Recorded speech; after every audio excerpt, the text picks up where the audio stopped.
سلام تخطاتلتنا إذا channel كما يتخونوا سنة كتكونوا ناي وتر تمنيتنان بحقنانيو لومون كم وترو أقدا سنوانا وانت حسوتات حزنا لكم مسينا لنا كسام موداتا نايز مدى مسانا كتصنحوا بخبرنا عدمكم لايك مكبار شير مكبار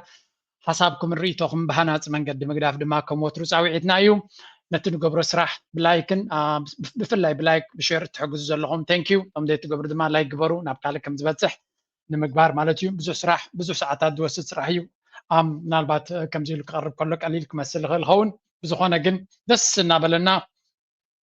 بزعبات زلو كنتات مبرهك نهب دس نابلنا نقبر سراحيو انتي كهذا اللي بعالم درجة كنركن في التنينا بعبيو أفكا بابينا زيادة دمنا بقطة بازة تكوريو توتا دراو كنتات بقالك زي سلندريو أبزي زيادة ناب قطة ناي كبابينا ناي حقرنا زملكاتهم كزاربي قال حبريتا زمتسنونا له كم دما ني عالمنا زملكات مخنياتو أبدأ خينا نريا تلنا how is this going to affect each and every one of us نفس وقفنا وهم يكتن كفنايو لزيان جمر شاب عاي معالتي has entered its 7th day. Israeli forces announced the next phase in the conflict, with Iran continue to hit targets in the Gulf. Let's take a look at the latest developments. Now, fresh blasts were reported over Tel Aviv. The Israeli military said it detected missiles launched from Iran, with defense systems working to intercept it. Oh my God! Oh my God!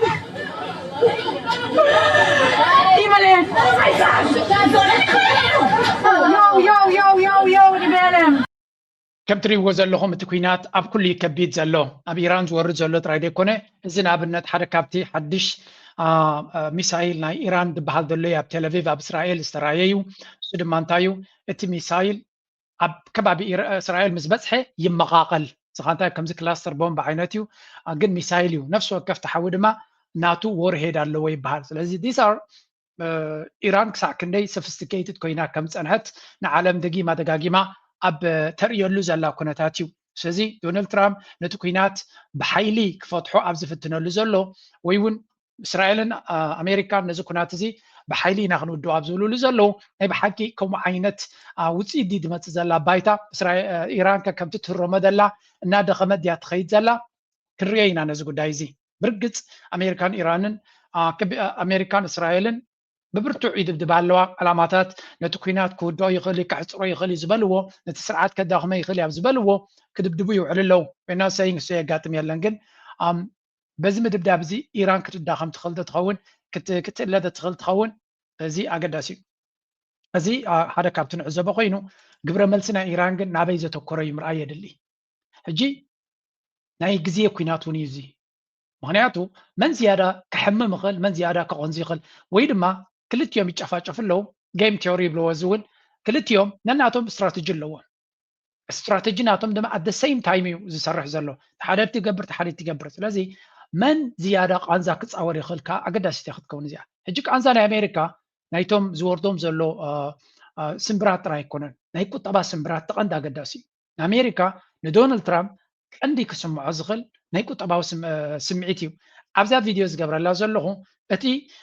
ወሽመጥ ሃርሙዝ ዳርጋ ጠቕላላ ጠጠው ኢሉ ይስራሕ ናው ንቁጠባ እንታይ ፅልዋ ክፈጥረሉ እዩ መጀመርያ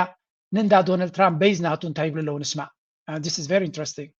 Today, as the conflict threatens shipping through the vital Strait of Hormuz, the waterway normally handles as much as a fourth of the world's seaborne oil trade, but traffic has plummeted since the attacks began, reportedly dropping by over 80% as of Monday. Bob McNally is founder and president of Rapidian Energy Group, a good friend. ሓደ ካብቲ ዶናልድ ትራምፕ ኣብዚ ቀረባ መዓልታት ተዛሪብዎ ዝነበረ ከም ትሪእዎ ዘለኹም እቲ ወሽመጥ ሃርሙዝ ንከይዕፆ ብዙሕ ነገር ክገብርን ክተዓፃፀፍ ምዃኑን ተዛሪቡ ነይሩ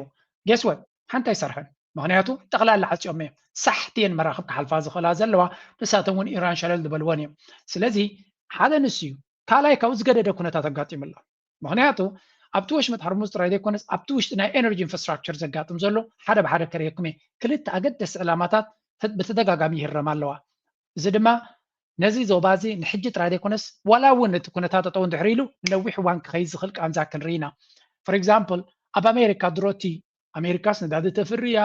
ጋዝ ዘለዋ ኢና ንብል ድሮ ዋጋ ናይ መናብሮ ናይቲ gas prices ከመይ ኢሉ ከም ዘሎ reportedly dropping by over 80% as of Monday. Bob McNally is founder and president of Rapidian Energy Group, a good friend of mine, and I'm so glad you're here. Let's just show everybody that gas prices going up today, $3.25. Yesterday was $3.19. A week ago, $2.98, and a month ago, $2.89. So not going in a direction that that any of us want. How do you see it playing out? Hi, Dana. Well, I wish I had better news. You're right. You know, prices at the pump that you and I pay tend to follow what happens in the global crude oil market with a week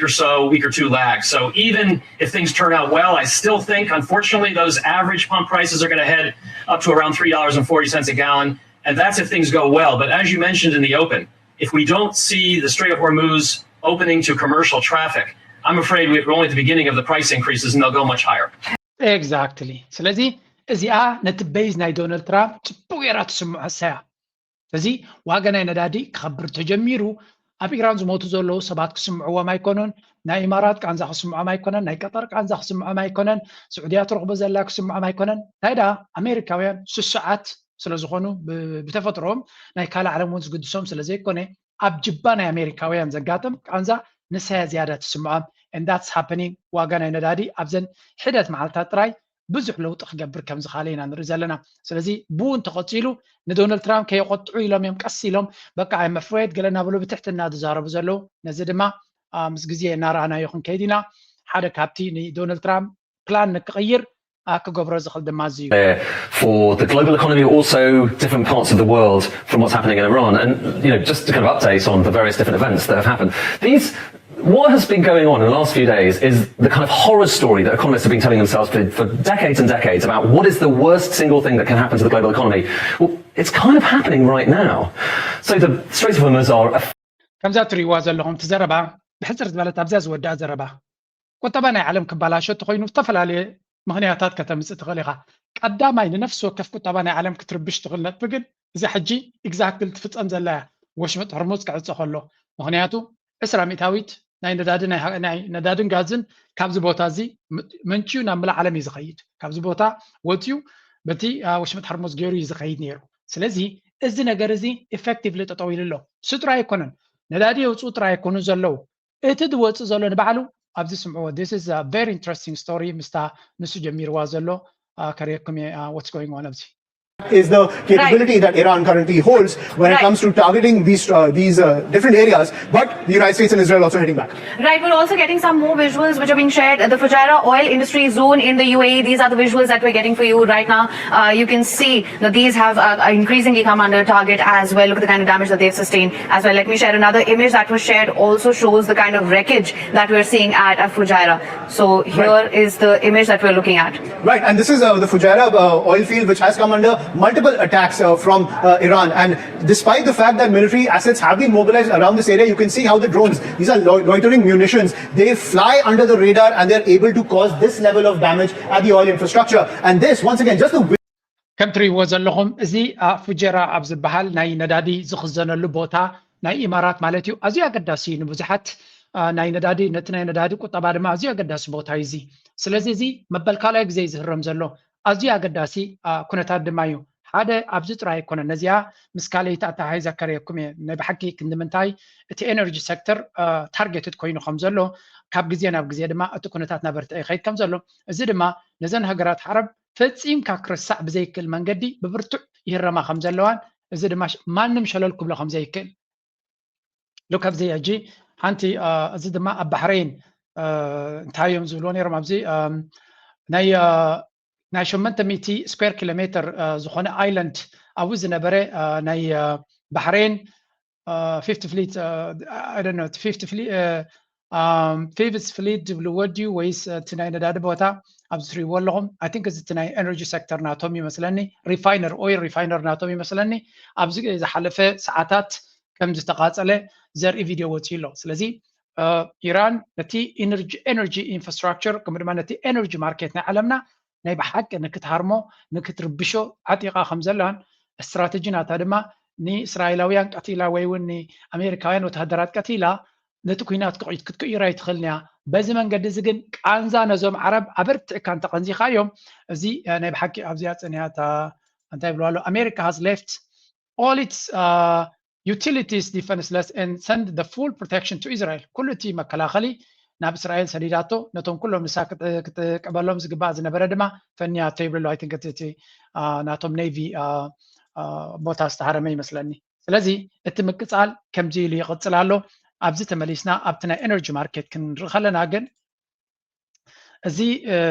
ኣብ ፉጀራ ወይ እውን ኣብ ኢማራት ሃሪሙ ዘሎ ነቲ ቁጠባ ናይ ነዳዲ ወይ እውን ነቲ ኤነርጂ ካብቲ ቦታ ዝመፅእ ዓብ ፅልዋ ከምፃሉ ምዃኑ እዩ ዝንገር ዘሎ ሕጂ ኣብዚኣ ተመሊሰ ዘርእየኩም ፀናዕኩ ዋጋ ናይ ነዳዲ ንላዕሊ ገፁ ይምንጭሎ ኣብ ዝበሃለሉ ዘሎ ግዜ ወሽመጥ ሃርሙዝ ድማ ዳርጋ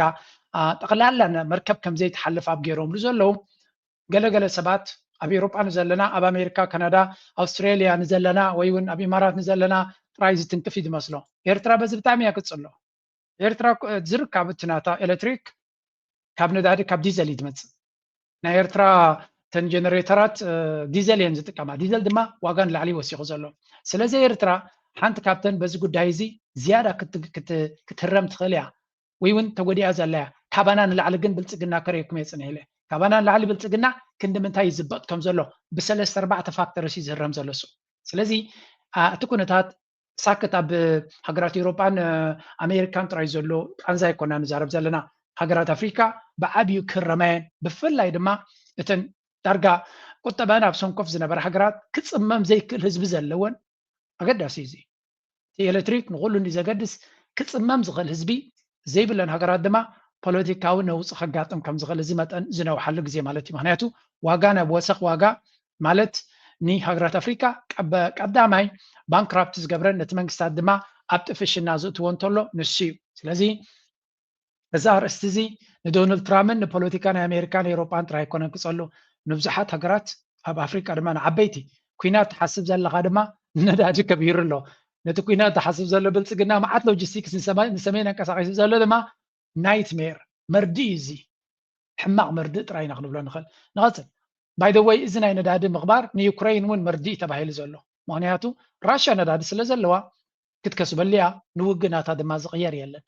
ነቶም ነዳዲ ገዚኦም ኣብ ኩናት ዝጥቀሙሉ ዘለዉ ግን it's a big problem ንኤውሮጳ ብምሉእ ነቲ ዩክሬን ትሕግዝ ዘሎ another nightmare ይመፆም ከም ዘሎ ነቲ ኩናት ንምንዋሕ ከም ትሪእዎ ዘለኹም ክሩድ ፕራይስ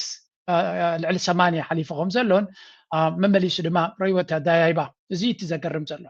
ኖርማል ኣዳያይባ ኣይኮነን ካብ ኖርማል ሹት ገይሩ ዘሎ 15% ወሰኽ ገይሩ ኣሎ ስለዚ 15% ኣብቲ ነዳዲ ካብኡ ናብ ሕጂ ናይ ካብ ነዳዲ ዝገደደ እንታይ ዘሎ ፀገም ኣብዚኣ ስምዕዎ ራይዎ ነዳዲ ወሲኹ ኣሎ ነዳዲ ግን እንታይ ገይሮም ነይሮም ሃገራት ነቲ ኩነታት ሪኦም ብዙሓት መኻዚኖም መሊኦም ነይሮም ንሶም እንድዩ ንክልተ ወርሒ ድዩ ንወርሒ ድዩ ከከም ዓቕሙ ከዚኖም ነይሮም እዮም ጋዝ ግን ክትክዝኖ ይትኽእልኒ ክትክዝኖ እንትኮንካ ኣብ መራኸቢ ኢኻ ትገብሮ ስለዚ እቲ ናይ ጋዝ ፕራይስስ መብዛሕትኡ ፋብሪካታት ከምኡውን ዓበይቲ ኢንዳስትሪስ ገዛኻ መውዓይ ብጋዝ እዩ ዝሰርሕ ብዙ ግዜ ከም ትፈልጡ ኣብዚ ምዕቡል ዓለም እሱ ድማ ዋጋ ናቱ ይውስኽ ስለ ዘሎ ቀንዲ ነተን ሃገራት ካስየን ዝኽእል ኣብዚ ለኩም ጋዝ ፕራይስስ ረይዎ ከመይ ኢሉ ይኸይድ ነይሩ ዳርጋ ካብ ላዕሊ ደይቡ ነይሩ ወሪዱ ፅቡቕ ኮይኑ ድሓን ኣሎ እናተባሃለ and then all of a sudden spike 70% up 7% ንላዕሊ ሹት ገይሩ ማለት እዩ እዚ ድማ ነተን ጋዝ ዝጥቀማ ናብ ጀርመን ብዙሕ ኢንዱስትሪ ናታ ጋዝ ዝጥቀም መብዛሕትኡ ድማ ካብ ናይ ራሽያ ምስ ገደፍዎ ናብ በዓል ቀጠር ገለ የማትዮም ቀጠር ቅድሚ ሕጂ ኢላ ነይራ ቁጠባ ናይ ዓለም ክትርብሸ ከም ትኽእል ኣብ ገለ ክፋላ ጠንቂቓ ነይራ ሳክት ክትድድ ኢላ ዝበለቶ ሕጂ ግን ኣብ ሪያሊቲ ኣጋጢሙሎ ንሶም ዝገበርዎ ኣይኮነን ግን ኣብቲ ናይ ጋዝ ማርኬት ዓብይ ፅልዋ ዘለዎም እዮም ወላ ንቻይና ዓብይ ዲስራፕሽን እዩ ተፈጢርላ ዘሎ ቻይና ግን ካብ ራሽያ መተካእታ ትወስድ ኣላ ስለዚ ካብ ራሽያ እቶም ምስ ራሽያ ዝምድና ዘይነበሮም ናይ ብሓቂ ከቢድ ዝኾነ ፅፍዒት ኣብ ቅድሚኦም የጋጥሞም ከም ዘሎ ኢና ንርኢ ዘለና ስለዚ the whole market the whole situation is becoming very difficult ንኩሉ ሰብ ንኩሉ ሓይሊ እናከበደ ዝመፅእ ዘሎ ኩነታት እዩ ዶናልድ ትራምፕ ድማ at the end of the day ዕላማ ናይቲ ሬጂም ቼንጅ ናቱ ክሰርሕ ድዩ ኣይሰርሕን ንክንደይ እዋን ክሰርሓሉ እዩ ከመይ ክኸውን እዩ ኣብዚ ክምርኮስ ምክንያቱ እንድሕሪ ንስኻ ትደልዮ ዘለካ ክሰርሓልካን ክኾነልካ እንተኮይኑ ንስኻ ዲኻ ዝያዳ ክትፅመም ትኽእል ወይስ እቲ ፀላኢኻ ዝያዳ ክትፅመም ይኽእል ክንብል ንኽእል ሕጂ ክልተ ነገር ከርእየኩም እየ ኢራን ድሕሪ ዝኩሉ ደብዳብ ከመይ ከም ዘላ እስከ ንስማዕ ሓደ ናይ ሲኤንን ጋዜጠኛ ናብ ኢራን ኣትዩ ነይሩ Break for a coffee along the way. We've been driving for several hours. There's a couple of things that we've noticed. Number one is that, first of all the shops are open. All the shops are really well stocked, even with fresh things, like, for instance, fruits and vegetables. Coffee, obviously, also available as well. And then also the gas stations. There's no long lines as gas stations. Fuel seems readily available, and you just don't see any sort of degree of panic anywhere. ከም ትሪእዎ ዘለኹም እዚ ዘረባ እዚ ካብ ሲኤንን ምስ በፀ ናይ ብሓቂኦም ከግርዑ ደልዮም እንታይ ክብሉ ደልዮም እንታይ ብልፀ ነሱ ካብ ቱርኩዲ ተበጊሱ ናብ ውሽጢ ኢራን ይኣቱ ነይሩ ክሳብ ሕጂ ከይደየ ዘለኹ ኣብ ዕረፍቲ ጌርናሉ ዘለና ኣብ ናይ ነዳዲ ቦታ ሪጋ ይርኢ ኣለኹን ዋጋ ናይ ነዳዲ ዝተወሰኸ ንርኢ ኣለናን ኣብ ደኳኩን ፍሬሽ መግቢ ፍሩታታት ገለ ኣሎ ኢሉ ስለዚ ኢራን ትረም የላን ማለት ከስማዕ ኣይክልኒ እዚ ኩሉ ኢራን ኣይኮነን ዝቃፀል ዘሎ ገለ ክፋል ናይ ኢራን ኖርማል ሂወቱ ይመርሕ ከም ዘሎ እዩ በዚ ምዕራባዊ ዓለም ክትሪኦ ከለካ ግን ኢራን ኦልሞስት ኮላፕስ ክትገብር ቀሪባ ዘላ ጌርካ ናይ ምዝራብ ዘረባ ኣሎ ህዝቢ ንክልዓል ድማ ዶናልድ ትራምፕ ተደጋጋሚ ፃውዒት ይገብር ኣሎ ህዝቢ ተላዒሉ ነቲ ስርዓት ንክከኣል የሎም ኣመናዮም ፃውዒት ዝገብሩ ዘለዉ አንፎርቹነትሊ እዛ ፕላን እዚኣ እውን ትሰርሕ የላን እዮም ዝብሉ ዘለዉ ምክንያቱ ካብ ኢራን እዚ ትሪእዎ ዘለኹም ሰላማዊ ሰልፊ ኣብ ኢራን ኣብ ቴህራን ዝካየድ ዘሎ እዩ ሰላማዊ ሰልፊ ዝገብሩ ዘለዉ ነቲ ስርዓት ንክቕይረሎም ነቲ መንግስቲ ንክቕይረሎም ኣይኮኑን አንጻር አሜሪካ ዓብ ሰላማዊ ሰልፊ ይካየድ ኣሎ ስለምንታይ እዚ ፕላን ናይ ዶናልድ ትራምፕ ፅቡቅ ክሰርሕ ኣይክእልን እዩ ዝበሃል ዘሎ መሲልኩም ሓደ ኣብ ረመዳን ዝዓበየ ቅዱስ ወርሒ ናይ እስላም ማለት እዩ ኣብ ፆም ከለዉ ዳርጋ ወላ ኣብ ካልእ ዓለሙ ዝኸይድ ዝነበረ ኣብ ረመዳን ናብ ኣምላኹ ገፁ ክምለስ ኣብ ዝፍትነሉ እንታይ ገይሮሞም ኣለዉ ነቲ ዝለዓለ ሃይማኖታዊ መራሕናቶም ቀቲሎምሎም ኣለዉ this is a big miscalculation ተባሂሉ ስለምንታይ ንሓደ መራሕ ሃይማኖት ናቱ ተቐልቲልካሉ እሞኻ ኣብቲ ኣገዳሲ ወርሒ ኣብ ምጅማር ናይ ረመዳን ከምዚ ዓይነት ክትፈጥረሎም ከለኻ ናይ ግድን ወላቲ እሞኻ ብቦምባታት ከተዝንበሎም ትውዕል ኣለኻ ኩሉ እዚ እንታይ ዝፈጥር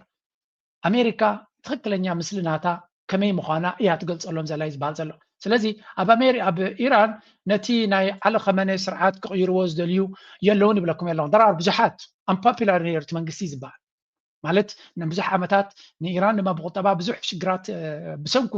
መንግስቲ ማለት እዮም ዝብሉ እቶም ህዝቢ ንሱ ስለ ዘሎ ብዙሕ ፀገም ስለ ዝመፆም ክለየሎም ዝደልዩ ብዙሓት እዮም ተኣልዩ ካለት እቲ ሱፕሪም ሊደርን ከለን እንትኾነ ሃገሮም ናበይ ገፃ ክትከይድ ከም ትኽእል ድማ ይርኢ ኣለዉ in choosing Iran's new leader and rejected the possibility of Mojtaba Khamenei, son of late Iranian Supreme Leader Ayatollah Ali Khamenei, replacing his slave father, dismissing him as a lightweight.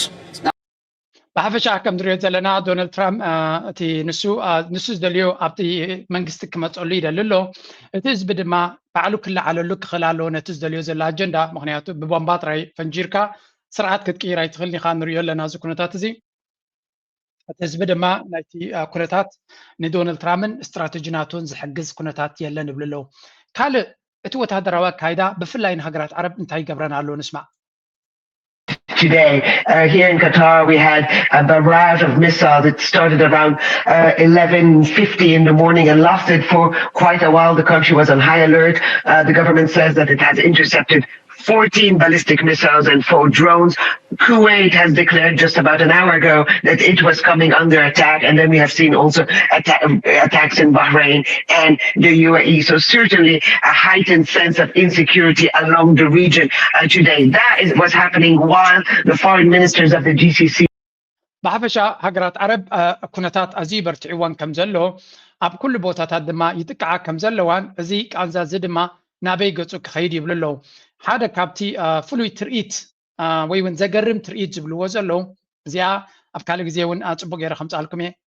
ክልተ ነገራት ክንርኢ ናብ ዝረአዩ ናይ ኣሜሪካ ቤዝ ኣብ ኩዌት ብኸመይ ከም ዝተሃረመ ረአዩ ዲስ ኢዝ ክሬዚ ከም ትሪእዎ ዘለኹም እዚ ትሪእዎ ዘለኹም ኣብ ኩዌት ናይ ኣሜሪካ ቤዝ ንነብሶም ክከላኸለሎም ኣሜሪካ ክትከላኸለሎም ኢሎም ዘእተውዎ ክቃፀል ከሎ ኢና ንርኢ ዘለና እዚ ድማ Smoke filled the sky, fires burned near the perimeter, and videos from the scene began spreading rapidly online. But this wasn't just another isolated strike. This was one of Iran's most intense attacks in the Gulf in recent days. To understand why this happened, we need to go back a few days. In late February, ከም ትሪእዎ ዘለኹም ኣሜሪካ ነቲ ቤዛት ናታ ጠቕላላ ናፃ ስለ ዝገደፈቶ ኢራን ፅቡቅ ጌራ ተሃርሞ ከም ዘላ እዩ ዝንገር ዘሎ እዚ ኸ እንታይ እዩ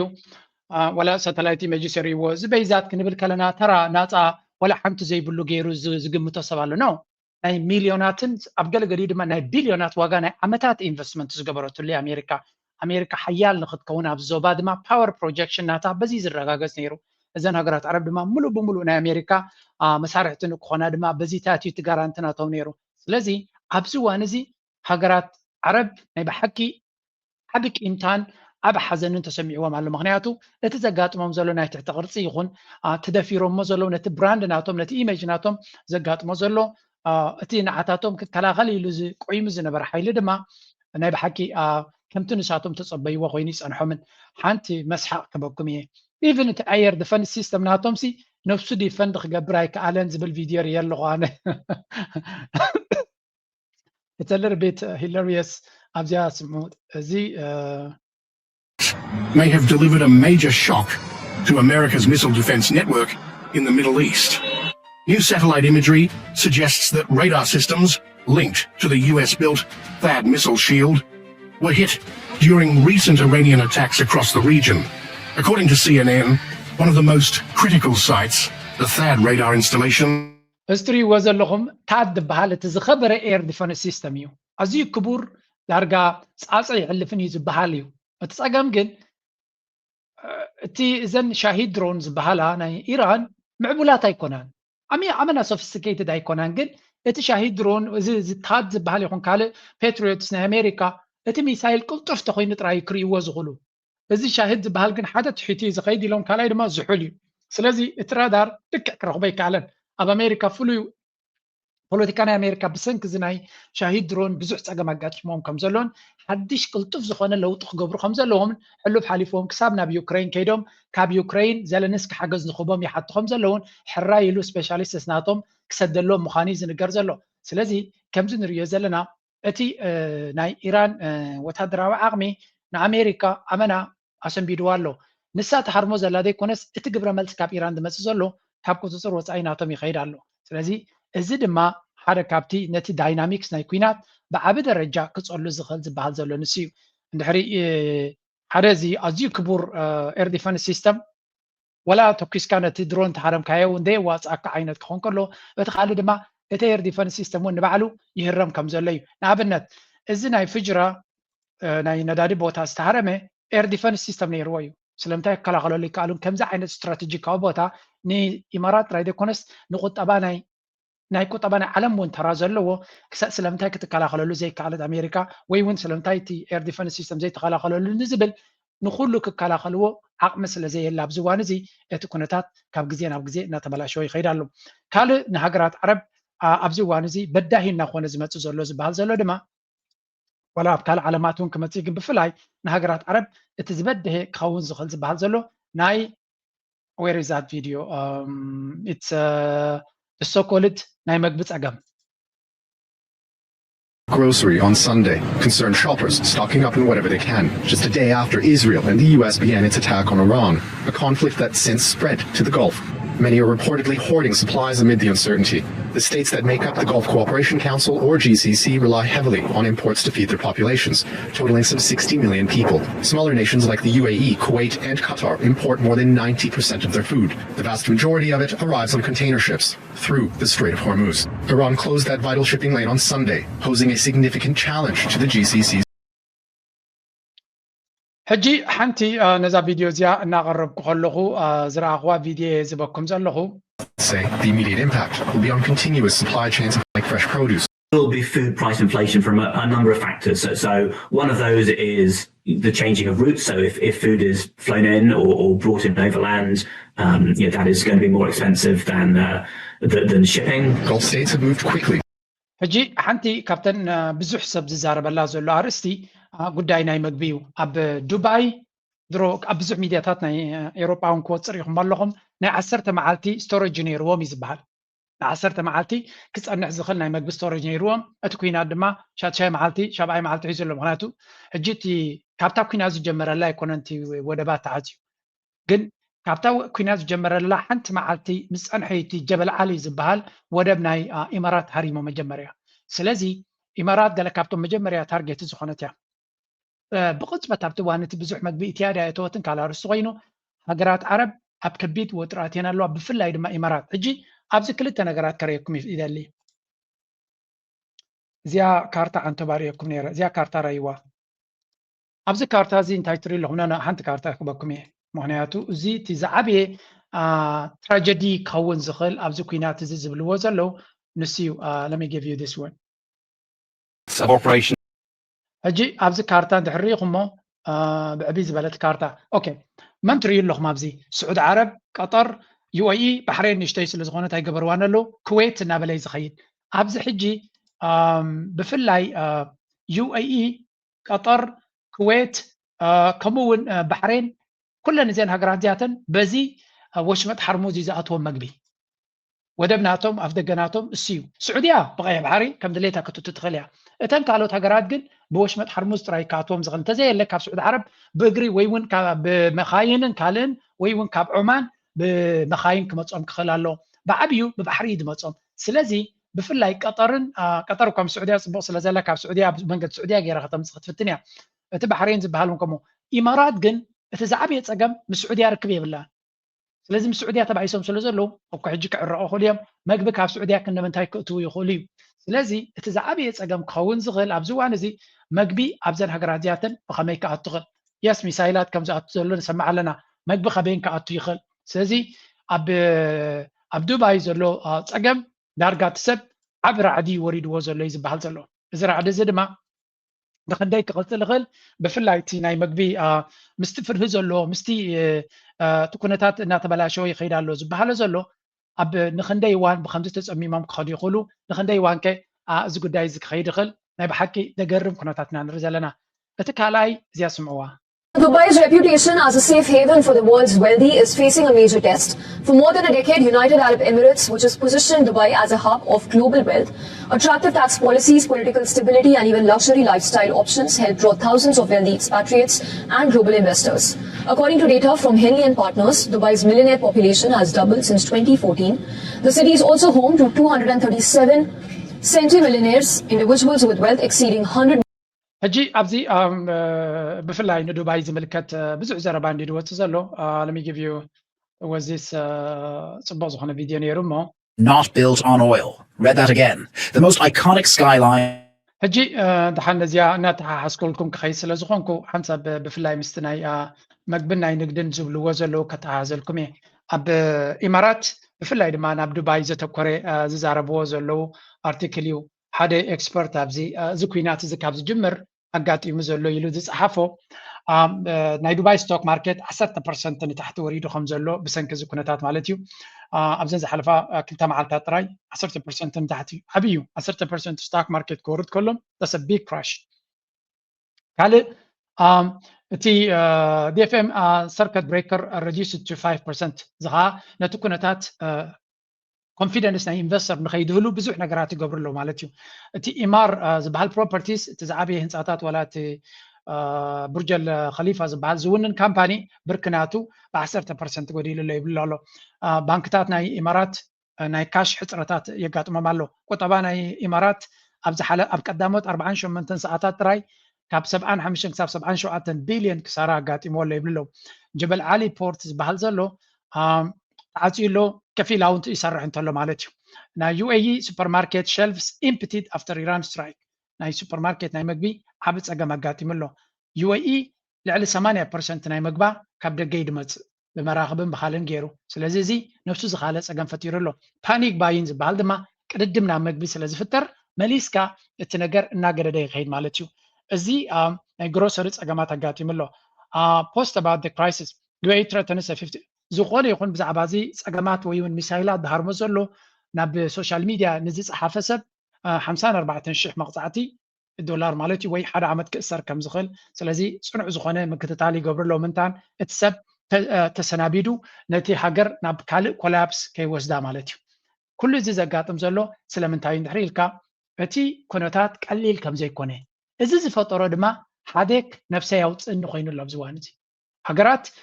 ዜጋታት ኣብ ዱባይ ዘሎ በጃኸም ኣውፅኡና ጥራይ ኮይና ዘላ ስለዚ everybody is trying to get out of ካብቲ ፀገም ዘሎ ክወፅእ ዝፍትን ዘሎ ሓደ ካብቲ ዝበሃል ዘሎ ሪፖርት እዚ West Asia intensifies. Thousands of civilians and travelers are trying to escape the war. Thousands of people are now scrambling to leave Iran and neighboring countries as missile strikes, airspaces close, and travel chaos spreads across West Asia. Governments around the world have begun emergency evacuations of airlines and airports. እጂ ብዙሓት ሃገራት ዜጋታትን ብዝተፈላለየ መንገዲ ከውፃእ ይፍትና ኣለዋ ሃገራት ኤውሮጳ ተቐዳዲመን ዜጋታትን ኣብ ምውፃእ ክጓየያ ከለዋ እታ ናይ ዓለምና ሓያል ሃገር ግን እንታይ ጌራ ይበሃል ኣሎ ዘገርም እዩ ኣብዚ ስምዑ ኣሜሪካ ማለት እየ This government prioritized Israel over our own troops. It is very clear the United States is being led around the nose right now by what should be its proxy. They're the housekeeper. We're the homeowner. Like, what is this? I don't get it. No, I'm serious. I don't understand. I agree. I have a colleague who's in the Gulf states, and he tells me the warning he got from the State Department to get out basically said, you're on your own. And meanwhile, I hear that until 24 hours ago, the British government was evacuating their people, no That's questions correct. asked. So you mean to tell me that the sole superpower is picking a fight with this missile city that is Iran, and we're not even going to provide exfiltration for our people? That's not a superpower. That's a power in decline. That's what the Chinese see, by the way. And the Chinese think... Exactly. ታይም ዝብሉ ዘለው ኣሜሪካ ዜጋታታ ከተውፅእ ዘይትኽእል ዝጠፈሸት ሃገር እያ ይብሉ ኣሜሪካን እዮም እዚኦም ቻይና ድማ ነዚ ኣብ ሪል ታይም ትሪኦ ኣላ ይብሉ ኣለው ኣሜሪካውያን ዜጋታት ኣብዚ ኣብ ማእከላይ ምብራቅ ታሕቲ ተሓሒዞም ዘለው ዝኾነ ይኹን ሓገዝ ኣይንገብረልኩም እና በብሽጣራኹም ጌርኩም ውፅኡ ኢሎሞም ታክስ ክወስድ ከሎ መንግስቲ ኣሜሪካ ግን ካብ ኣፍንጮኦም እዩ ዝወስደ ነይሩ ናይ ዜግነት ናይ ኣሜሪካ እንተለካ ኣብዚ ኸድካ ከይድካ ይገድፉኻን እዮም ዋላ ሃገር ቀይር ዋላ ረሲደንስ ናትካ ቀይር ኣነ ናይ ስዊስ ዜጋ እንተድሕሪ ኮይነ ናብ ኣፍሪቃ ከይደ ኣለኹ እንድሕሪ ኢሎም ታክስ ኣይኽፍሉን እዮም ወይ እውን ገለ ክፋል እዮም ዘኽፍሉኒ ከም ድረትካ ጥሮታት ደሊ ዲኻ ኣይደልን ገለታት ኣሜሪካ ግን ነታ ዜግነት ናይ ኣሜሪካ ተዘይጉሒፍካ ኩሉ ግዜ ታክስ የኽፍሉኻ እንታይ ከይብሉኻ መብፃዕናቶም ኣብ ዝኾነ ሽግር ተመፂእካ ግን ከድና ክነውፃእካ ኢና ይብሉ ሽግር ክመፅእ ከሎ ግን ሓንቲ ይገብሩን እዮም ስለዚ ኣሜሪካ ኢዝ መዓልታዊ ኤክስፖዝድ ትኸውን ዘላ ሃገር ኣሜሪካ ኣብዚ እዋን እዚ ነዚ ዝረኣዩ ሃገራት ዓረብ መሳኪን እንታይ ዝብል መጠንቀቕታ ሂቦም ኣለዉ ሰለስተ መጠንቀቕታ ተዋሂቡ ኣሎ ካብ ሃገራት ዓረብ ዝወፀ መጀመርያ እዚኣ ራእይዋ ሓደ ካብቶም ዓበይቲ ቢልዮነራት ናይ ዱባይ ካብቶም ኤስታብሊሽመንት ዝበሃሉ ሓንቲ ኣገዳሲ ፅሕፍ ትፅሒፍሉ እዚ ቢግ ሃብታምን ፀላውን እዩ ንዶናልድ ትራምፕ መን ፍቃድ ሂብካ ነዚ ዞባና ከምዚ ጌርካ ከተበላሽዎ ኢልዎ እዚ ንኢራን ዝገበርካዮ ኩናት ብናይ መን ፍቃድ እዩ ንስኻ ዲኻ ወሲንካዮ ወይስ ካልኦት እዮም ደፊኦም እዚ አላ ሀብቱር እዩ ዝበሃል ብዙሕ ካምፓኒታት ዝውንን እዩ ቢልዮነር ፎርመር ዲፕሎማት outspoken political voice in the Gulf when he talks UAE leadership is listening ስለዚ ናቱ ዘረባ ብካልኦቱ እንተሰማዕ እዩ እንታይ ኢሉ ይሓቱ ኣሎ እዚ ውሳነ ናይ ኩናት ናይ ነተንያሁ ዲ ነይሩ ናትካ ንዶናልድ ትራምፕ እዩ ቅሉዕ ዝኾነ ደብዳቤ ገይሩሉ ነዚ ኩሉ ኣብ ልዕልና ክጋጥም ዝኽእልካ ሓሲብካሉ ዲኻ ስለምንታይ ከነዘን ጂሲሲ ዝበሃል ሃገራት ኣብ ከምዚ ዓይነት ሓደጋ ከተእትወ መሪፅካ ኣይሶም ናይ ሳለስተ ቦርድ ናይ ሰላም ቦርድ ኣቑመ ኢልካ ቢልዮናት ገንዘብ ዝሓገዙ ሃገራትን ከምዚ ክትዕንኸ ቅንዑ ድዩ ኮይኑ ተሰሚዕካ እናበለ ሓያል ዝኾነ ዘረባ እዩ ዝዛረብ ዘሎ እዚ ድማ ተራ ሰብ ኣይኮነን ዓብይ ፀላዊ ሰብ ምዃኑ ሳክት ፀላዊ ናይ እዚ ቲክቶክ ወይ ናይ ገለመለ ይብለኩም ኣለዎ he's a very established diplomat ከምኡ ድማ ሃብታም ሰብ እዩ ድምፂ ናቱ ክስማዕ ዝኽእል እዩ you promised no worse ክትመፅእ ከለኻ ንህዝቢ ኣሜሪካ ይኹን ነዚ ንኩሉ ነዚ ዞባ እውን ኩናት ዝበሃል ከተምፅእ ከምዘይኮንካን ናይ ሰላም መራሒ ምዃንካን ትነግር ነርካ ኣብ ቀዳማይ ዓመትካ ጥራይ 7 ሃገራት ሃሪምካ ኣለኻ ሶማልያ ደብዲብካ ኣለኻ ኢራቅ ሃሪምካ ኣለኻ የመን ሃሪምካ ኣለኻ ናይጀርያ ሃሪምካ ኣለኻ ሱርያ ሃሪምካ ኣለኻ ኢራን ቬኔዙዌላ ስለዚ እንታይ እዚ ክሳብ ሕጂ 658 ኤር ስትራይክስ ኣካይድካ ኣለኻ ባይደን in your first year back Biden entire team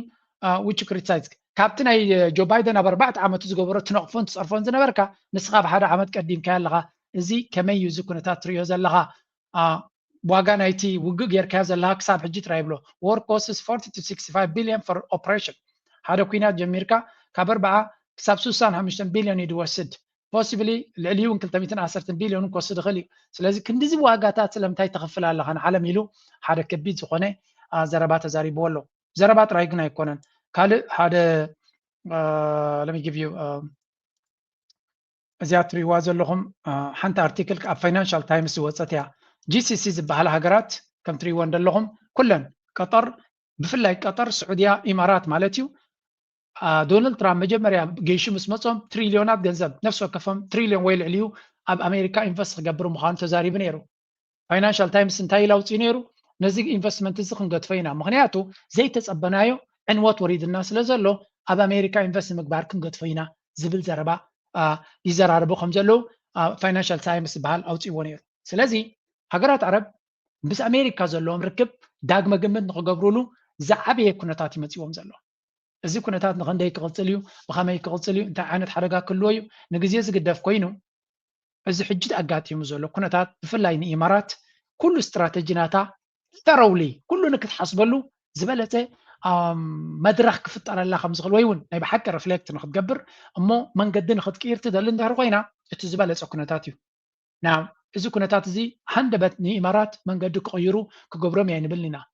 እዚ ነገር እዚ እናኸበደ እንድሕር ከይዱ ግን መብዛሕትኡ ሰብ ኣብ ከማ መደምደምታይ ዝወርድ ዘሎ ምክንያቱ look at this እዚ ትሪእዎ ዘለኹም ኢንፍራስትራክቸር ዱባይ ከባቢ 4 ሚልዮን ህዝቢ ኣለዋ ካብኡ 86% ኤክስፓት እዩ ካብ ደገ ድመፀ ፓስፖርት ናይ ካልእ ሃገር ዘሎ ኣብ ካልእ ሃገር ዝቕመጥ እዩ ሚልዮነራት ናታ ካብ 2014 ክሳብ ሕጂ ዳብል ከም ዝኾነ ስለዚ በሸሓት ቁፅር ሚልዮነር ፖፑሌሽን እዩ ዘለዋ እንታይ ማለት እዩ እቲ ሚልዮነር ዝበሃል ኣብ ብዙሕ ቦታ ክነብር ዝኽእል እዩ ናብ ዱባይ ድመፀ ዘሎ ሴፍ ሄቨን መብፃዕናቱ ዘይትትንከፍ ዝኾነ ይኹን ሓደጋ ዘይብላ ከም ድሌትካ ክትነብረላ ትኽእል ከምኡ ድማ እቲ መንግስቲ ንገንዘብካ ዘይቋመት ካልእ ረብሓታት ዘለዎ መንግስቲ ስለ ዝኾነ ገንዘብካ እዩ ዝትንክፎ የለ ዝቆርበ የለ ድሌትካ ክትገብር ትኽእል ከም ድሌትካ ክትነብር ትኽእል ዝብል መብፃዓ ስለ ዝነበረ ሃብታም ኩሉ ናብኣ ይመፅእ ነይሩ ሃብታም ዘይፈትዋ ግን እንታይ እያ ኩናት ኣይፈቱን እዩ ሪስክ ይፈቱን እዩ አንሰርቴንቲ ኣይፈቱን እዩ ስለዚ እዚ ኩነታት እዚ እንታይ ክገብሮም እዩ ካብ ዱባይ ንሓዋሩ ስትራቴጂ ናቶም ንክቕይሩ ክገብሮም እዩ ካልኦት ሃገራት ኣለዋ ምስ ዱባይ ክወዳደር ዝኽእል ናይ ታክስስ ዕድላት ዘለዎን ግን ውግእ ዝበሃል ዘይብሉ ከባቢ ዘለዋ ስለዚ ንዱባይ ሓንሳብን ንሓዋሩን ከቢድ ዝኾነ ለውጢ ክመፅእ ከም ዝኽእል እዩ ዝንገር ዘሎ ኣነ ሕጂ እንታይ ይብል ኣለኹ ዱባይ እዚ ኩሉ ኢንፍራስትራክቸር ስቴት ኦፍ ዲ ኣርት ቴክኖሎጂ ኔትወርክን ኮኔክቲቪቲን ፈጢራ ዘላ ኣብ ሓንቲ ለይቲ ወይ ናይ 6 መዓልቲ ናይ 20 መዓልቲ ኩናት ኩሉ ነዚ ኢሜጅ ክብክሎ ይኽእል ንብል ኣለና ግን መብዛሕትኦም እቶም ኣብኡ ዘለዉ ንብሎም ዘለና ሰብ ሃብቲ እቶም ድኻታት እዮም ድሓን ስራሕ ኢሎም ኮፍ ክብሉ እዮም ሶም ኣብ ካልእ ካብኡ ዝበልፅ ስራሕ ክረኽቡ ይክእሉን እዮም እቶም ሰብ ገንዘብ እቶም ነዚ ገዛውቲ ክገዝኡ ኢሎም ዝብገሱ ዝነበሩ ነዚ ኩሉ ገዛውቲ ዝገዝኡን ነቲ ኮርፖሬሽንስ ናቶም ኣብኡ ዝገብሩ ዝነበሩ ዳግመ ግምት ክገብርሉ ክፍትኑ እዮም ምክንያቱ ሎሚ ከምዚ እንተኮይኑ እዚ ብዞባ እዚ ድማ ካብ ኩናት ዝዕርፍ ኣይኮነን ዱባይ ጥራይ ኩናት ኣይትንከፍን ትመስል ነይራ እምበር ኣብቲ ከባቢ ኩሉ ግዜ ኩናት ነይሩ እዩ ስለዚ ዱባይ እውን ዘይትትንከፍ ዘይኮነት እቲ ናይ ከባቢ ሕማም ንዓዓ እውን ዝፀሉ ምዃኑ ፕሩቭት ኮይኑሎ ስለዚ እዚ ናይ ብሓቂ ሚራክሎስ ወይ ከዓ ተኣምራታዊ ዝመስል ቁጠባዊ ዕቤት ናይ ዱባይ ዛንታ ንኸይከውን ብዙሕ ሰብ ይድፈሪ ዘሎ ምናልባት بزن زحلف معلتات ولا بزح كسارة قاتي ما كل غليو إيمج ناي دبي ميت خاميتي تحريميك نبلها نخلينا معناته بزح سب بزح كابيتال انفستيجير انتلو قلتي في اكزيت هيقبرني እዚ ኩናት እዚ እናነውሐ እንድሕር ከይዱ ኣብ ልዕሊኡ ድማ ትዳመጅስ እቲ እንወት ዝወርድ ዘሎ እናኸበደ እንድሕር ከይዱ ንዱባይ ኣዝዩ ይከሃስያ ምክንያቱ ከም ዝበልኩኹም 86% ናይቲ ህዝባ ወፃእተኛ እዩ ስለዚ ነኺሱ ክቕፅል ዝኽእል ህዝቢ የለን ረብሓ እንተለዎ ጥራይ ዝመፅእ ሰላም እንተለዎ ምቾት እንተለዎ ጥራይ ዝመፅእ ባይ ደ ወይ ካብ ዱባይ ንምውፃእ ሚልዮናት ከፊሉ ሰብ ኣተራጊፁ ይወፅእ ከም ዘሎ እዩ ዝንገር ዘሎ ካብ ዱባይ ንኽትወፅእ መዓት ገንዘብ እዩ ዝኽፈል ዘሎ ነፍሲ ወከፍ ሰብ ድማ መዋፅኦ እዩ ዘሊ ዘሎ እዮም ዝብሉ ስለዚ መንግስቲ ከውፃእካ ተኽኢሉ ፅቡቕ መንግስቲ ተዘይወፂእካ ድማ እቶም ሃብታማት ኣማይት ኣሽሓት ገንዘብ እናኸፈሉ ካብቲ ቦታቲ ይሃድሙ ከም ዘለዎ እዩ ዝንገር ስለዚ እዚ ስቶሪ እዚ ብብዙሕ መንገዲ ምክትታል ዘድልዮ እዩ ብዙሕ ዘገርም ኩነታት ክህልዎ እዩ ንኩሉ ድማ ኣሰብዒልና ክንሪኦ ኢና ከከም ኩነታቱ ድማ ዘድሊ ኣናሊሲስ ሓበሬታ ክንህብ ክንፍትን ኢና ቀሊል ስለ ዘይኮነ ግን ብሓፂር መልሲ ክትረክበሉ ትኽእል ጉዳይ ኣይኮነን ንዓና ግን ብቐረባ ክፀልወና ዝኽእል ኩነታት ከም ምዃኑ ድማ ኩልና ተገንዚብና እቶም ንሰላም ክፅልዩ ትኽእሉ ፀሎት ግበሩ ያ ፀሎት ኢና ሰላም ስለ እንደሊ ፀሎት ኢና ክንገብር ንኽእል ካብ ነዚ ኩናት ከጥጠው ክንብል ዓቕምና ኣይኮነን ግን ብዓብዩ ንዞባና ድማ ዓብ ፅልዋ ዘለዎ ስለ ዝኾነ እስከ ንዞባና ንኸይድ ሕጂ Ethiopian government is already fighting domestic threats, predominantly from armed groups in the Amhara, Oromia and Tigray regions. Beyond its borders, the friction is spreading, and not just with Eritrea. Ethiopia is accused of backing the RSF paramilitaries in Sudan's civil war, infuriating the Sudanese government in Khartoum. It has signed a controversial port deal with the breakaway region of Somaliland, which Somalia sees as a violation of its sovereignty. And to the north, there's the dispute with Egypt. That's over the Grand Ethiopian Renaissance Dam on the Nile River. This leaves Ethiopia at the center of multiple overlapping tensions. To give us a እዚኣ ናይ ካብ ዶይቸ ቬለ ንመጀመርያ ጥዑይ ሪፖርት ሎሚ ይርኢ ኣለኹ ምክንያቱ ኤርትራን ኢትዮጵያን ንኩናት ይብገሳ ኣለዋ ምባል ጥራይ ፌክ ዜና ይንዓይ ምክንያቱ ትክክለኛ እንተወሓደ ኖርማል ሰብ ክረክቦ ዝኽእል ሓበሬታ ክትእቱ እንተፈቲንካ ምክንያቱ ኣብዛ ሪፖርት እዚኣ ካልእ ኣጀንዳታት ኣለዎም ግን እንታይ ክብሉ ፈቲኖም እንተወሓደ ኢትዮጵያ ኣብ ውሽጣዊ ኩናት ትሕመስ ዘላ ሃገር ምዃና ኣብ ኢንትሮዳክሽን ምክንያቱ ነዚ ጃምፕ እዮም ዝገብርዎ ኩሉ ግዜ ናብ ኤርትራ زيادة أنا بيرترا زوتو كوري أجندة يمكو قبرو زفتنو سلازي ريو دلهم أب أوروميا كوينات الله أب أمحارة كوينات الله أب تقراي كوينات الله هذا سلاسة كوينات زلوا هاجريا بلتق الناس مرحا زلوا زي أتي بعبز تكاسيو عفر غامبيلا بنشانغول كل الصومال كلها تم كالوتكون سأقام زلوهم يوم يعبين أسمالتي دحريو مستمقر باب هاجر دما مسير ترات راي كونن زغرافة زلوا من السودان already aggression هاجرهم توريدا خمزلا بدرونات نا إثيوبيا بتدقاقامي تخصص أنهم يوم يحرزق على زدما نابكينا انتعتقا زقر ما يكون لولاونت نا سوماليا بمنقد سومالي لاند تحسيو بزوح أجندات غيرو نجبتو وين بزوح سدفر غيري سلازي مس كلهم قربابتو شقر زلوو هاجر مخانينا نرزالنا أكمزو كنتات كله دمايو حجي مس إيرترا كوينات كقبر زدل زلو زبهال زلو ويل እዚ ኩነታት እዚ በብዙሕ መንገዲ ክንሪኦ ክንፍተኒና ምክንያቱ እዚ ዘረባ እዚ ብቐሊሉ ከም ዘረባ ጥራይ ሪኢኻዮ ክትሓልፍ ትኽእል ኣይኮነን ሓንቲ ካብ ዝብዝብልዎ ዘሎ ምስ ኤርትራ ብትክክል ኩናት ክገብር ይኽእል ዶ ትብል ዘረባ ብዙሕ ግዜ እያ ትሕተት ዘላ ንሳ ፅንሒልና ክንሪኣ ኢና ምክንያቱ ቅድሚያ ዝብልዎ ዘለው ክስታት ብፍላይ ሓደ ክልተ ሰለስተ ሪፖርታት ኣለዋ እተን ሪፖርታት ብዙሕ ጠመተ ከድልየን ዝኽእላ ሪፖርታት እየን ምክንያቱ ዋላ ሓሶት ክኸውን ይኽእል ግን ኣገይን እዚ ሪፖርታት እዚ ኤርትራ ኩሉ ግዜ ሓደጋ ምስ ፈጠረላ እዩ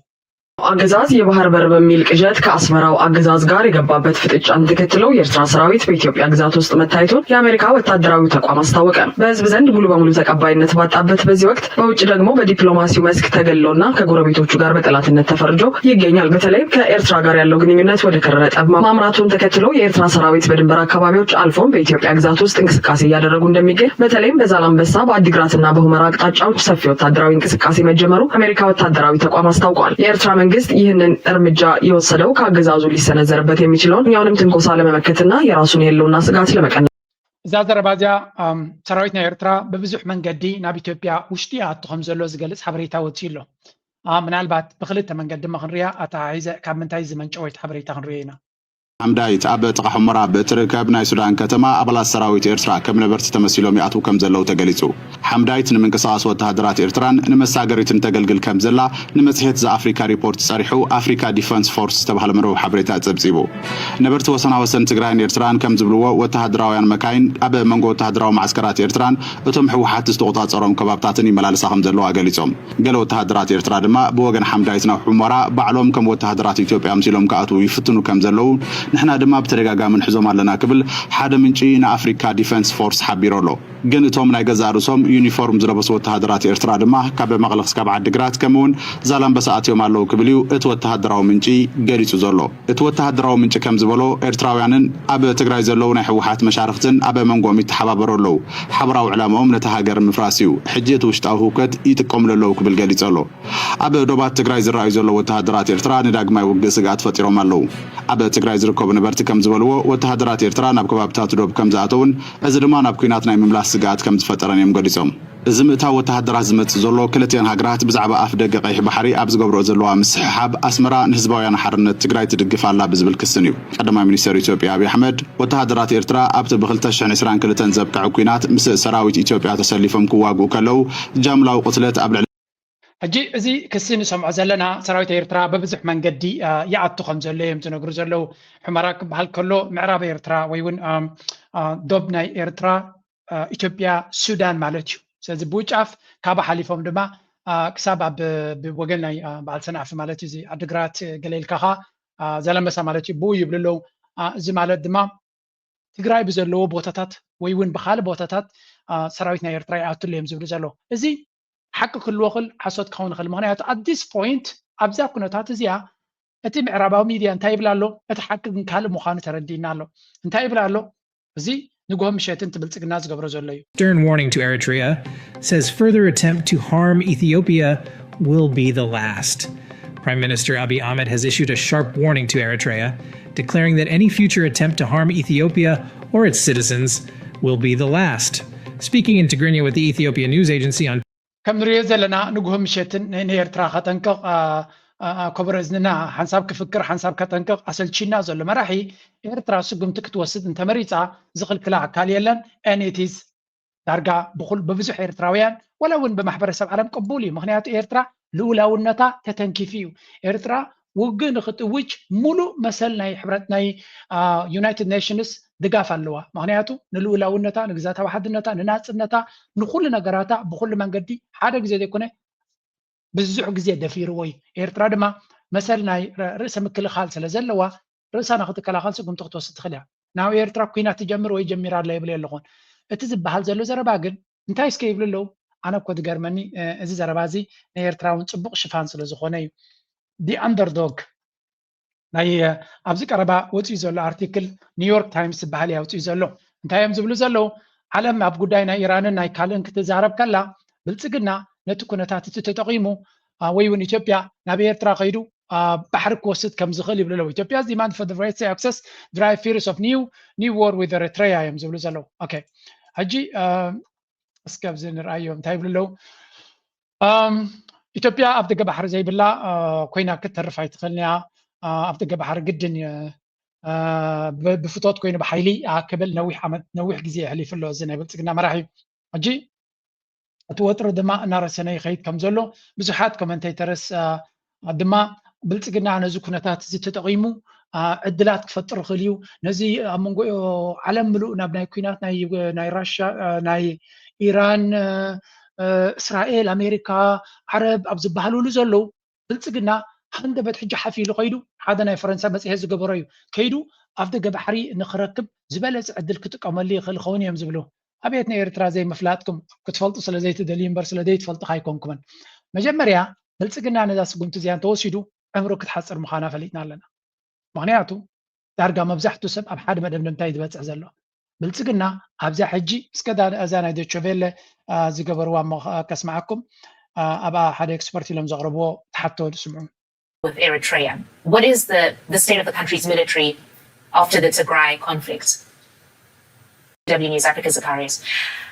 Is Ethiopia ready to go to war with Eritrea? What is the state of the country's military after the Tigray conflict? ኢትዮጵያ ምስ ኤርትራ ክትዋጋእ ትኽእል ዶ ኩነታት ናይ ወታደራዊ ኣቃውማ ናይ ኤርትራ እንታይ ይመስል እዮም ዝብሉ? Well, it's hard to say whether or not the army is ready to go for a new renewed all-out war. What is known is that the army has been bogged down with internal conflicts, something of a quagmire really in both Ethiopia's Amhara and Oromia regions, and that is where the Eritrean army has the advantage. Since the devastation of the Tigray war that killed hundreds of thousands from 2020 to 2022, the Eritrean army has not been active in any conflict and has had the time to recuperate. So there's definitely that would definitely impact any war, despite the fact that the Ethiopian army would probably enjoy some degree of aerial supremacy. Yeah, and how capable is Eritrea to defend itself against what is its much bigger? ሕጂ እንታይ እዮም ዝብሉ ዘለዉ መጀመርያ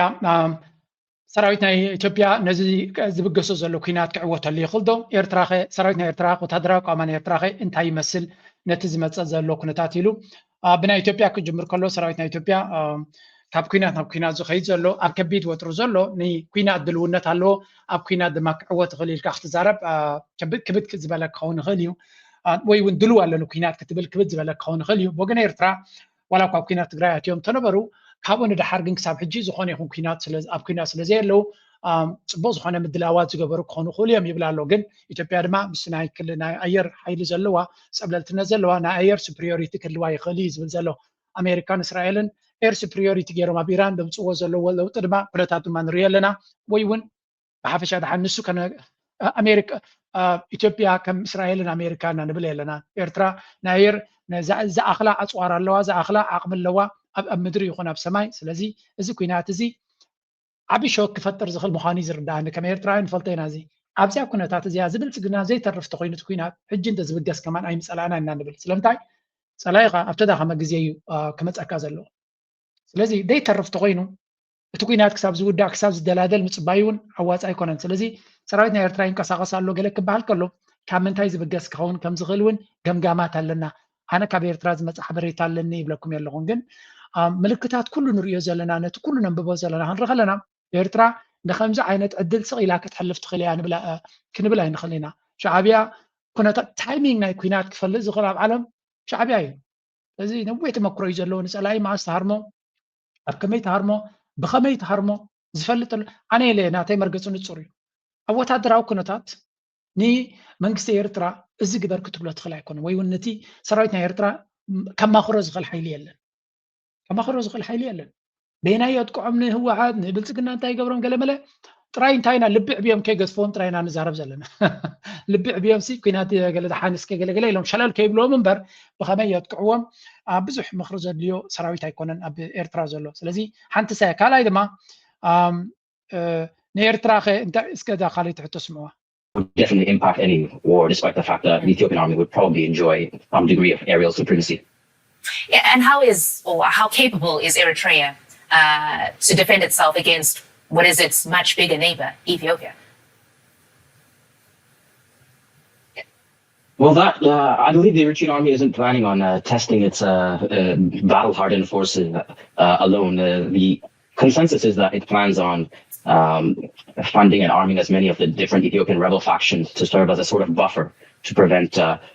direct face-to-face conflict between the two armies. So perhaps by wearing down the Ethiopian troops, who, as I said, are already bogged down on two separate fronts, it would not have to bear the brunt of Ethiopian assaults. But at the end... እንታይ ዝብል ዘሎ ቲዮርናቱ እኳ ኣመና ሕማቕ ኣይኮነን እንታይ ዝብል ሰራዊት ናይ ኤርትራ ኣብ ከመይ ኩነታት ክህሉ ክእል ካብ እዩ ዘሎ ኢትዮጵያ ነዚ ካብ ዓብ ጎረቤት ድመፆም ዘሎ ክብድህዎ ይኽእሉ ደ ንዝብል ሰራዊት ኤርትራ ንብልፅግና ንክወርዶ ንዓምፃኒ ገለገለ ዝብሎ ኣይመስልን እዩ ዘሎ እንታይ ዳ ነቲ ሰራዊት ናይ ኢትዮጵያ በቲ ውሽጣዊ ፀገም ገይሩ ቤላ ገይሩ ከዳኽሞ ከም ስትራቴጂ ዝመረፀ ይመስል እዚ ድማ ናይ ትግራይ ኩነታት ኣሎ ናይ ኣምሓራ ኩነታት ኣሎ ናይ ኦሮሞ ስለዚ ኣብቲ ውሽጣዊ ኩነታት ነቲ ሰራዊት ናይ ኢትዮጵያ ፈፂሙ ዝያዳ ብኡ ከም ዝዳኸም ክገብሮ ኢሉ ዝመረፀ ይመስል እዮም ዝብሉ ዘለዉ ብዝኾነ እቲ ኩነታት ናታቶም ናይ ብሓቂ ነቲ ኩናት ወረ ኩናት እዮም ዝዛረቡ ዘለዉ ካልእ ሪፖርት ብልፅግና ገይሮሞ ዘለዎ ለንቀነከረየኩም እየ ድሕሪኡ ኣብቲ ካልእ ከስዓኩም ዝኽእል እውን ክኾኑ ከስዓኩም ካይብልኒ there is this report ዝስምዑዎ ድሓን መጀመርታ ትግራይ ክትመሓርን ተመክሮ ክትወስድን ዘለዋ ዝሓሸዋ እምበር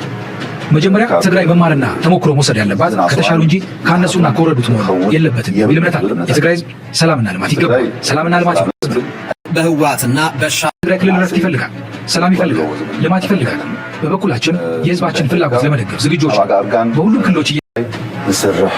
የተፈጠረው ጥምረት የህዝብ ለህዝብ ሳይሆን የመለዮ ለባሾች ነው። የኤርትራ ጀነራሎች ውሎ ትግራይ ውስጥ ነው። ተው ይቅርብ ቢባል አሻፈረኝ ብሏል። የቀድሞ የትግራይ ክልል አስተዳዳሪ የነበሩት አቶ ገብሩ አስራት ሉዓላዊነቱ የተደፈረበት የኢትዮጵያ መንግስት በሻዕቢያ ላይ የትኛውንም አይነት እርምጃ ለመውሰድ ይችላል፣ ህጋዊ ነው ሲሉ ተናግረው ነበር። ከም ትሪእዎ ዘለኹም ጽምዶ ኣብ ርእሶም ደይቡ ጥራይ ዘይኮነስ ጽላለ ከንትበሎም ጀሚሩ ኣሎ። ስለዚ እዚ ነቲ ጽምዶ ዝበሃል ሰራዊት ናይ ትግራይን ሰራዊት ናይ ኤርትራን ብሓደ ይውዕልን ይሓድርን ኣሎ። መራሕቲ ናይ ትግራይ ወታደራዊ መራሕቲ ናይ ትግራይን ናይ ኤርትራን ብሓደ እዮም ዝውዕሉን ዝሓድሩን ዘለዉ ዝብል ፕሮፓጋንዳ ዳርጋ ብሃገራዊ ቴሌቭዥን እየ ዘርእየኩም ዘሎ። እዚ ካብ ሃገራዊ ቴሌቭዥን ዝመፅእ ዘሎ እዩ። እዚ ተራ ፕሮፓጋንዳ ናይ ሚድያ ይገለ ኣይኮነን። ስለዚ ብሃገር ደረጃ ክንዲ ምንታይ እቲ ጽምዶ ኣፀሊልዎም ከም ዘሎን ካብቲ ጭንቀት ናይ ጽምዶ ኮንድኾን እንተ ነቲ ህዝቢ ናቶም እንተድሓነ ኢሉ ፌክ ቪድዮታት ክዝርግሕ ጀሚሩ ኣሎ። እዚ ቪድዮ ትሪእዎ ዘለኹም ብፕሮፓጋንዲስትስ ናይ ኣቢ ብዝሰፍሐ መልክዕ ሸር ዝገብርዎ ዘለዉ እዩ። ክትሪእዎ ከለኹም እንታይ ዘርኢ ዘሎ ግዚያዊ መንግስቲ ናይ ትግራይ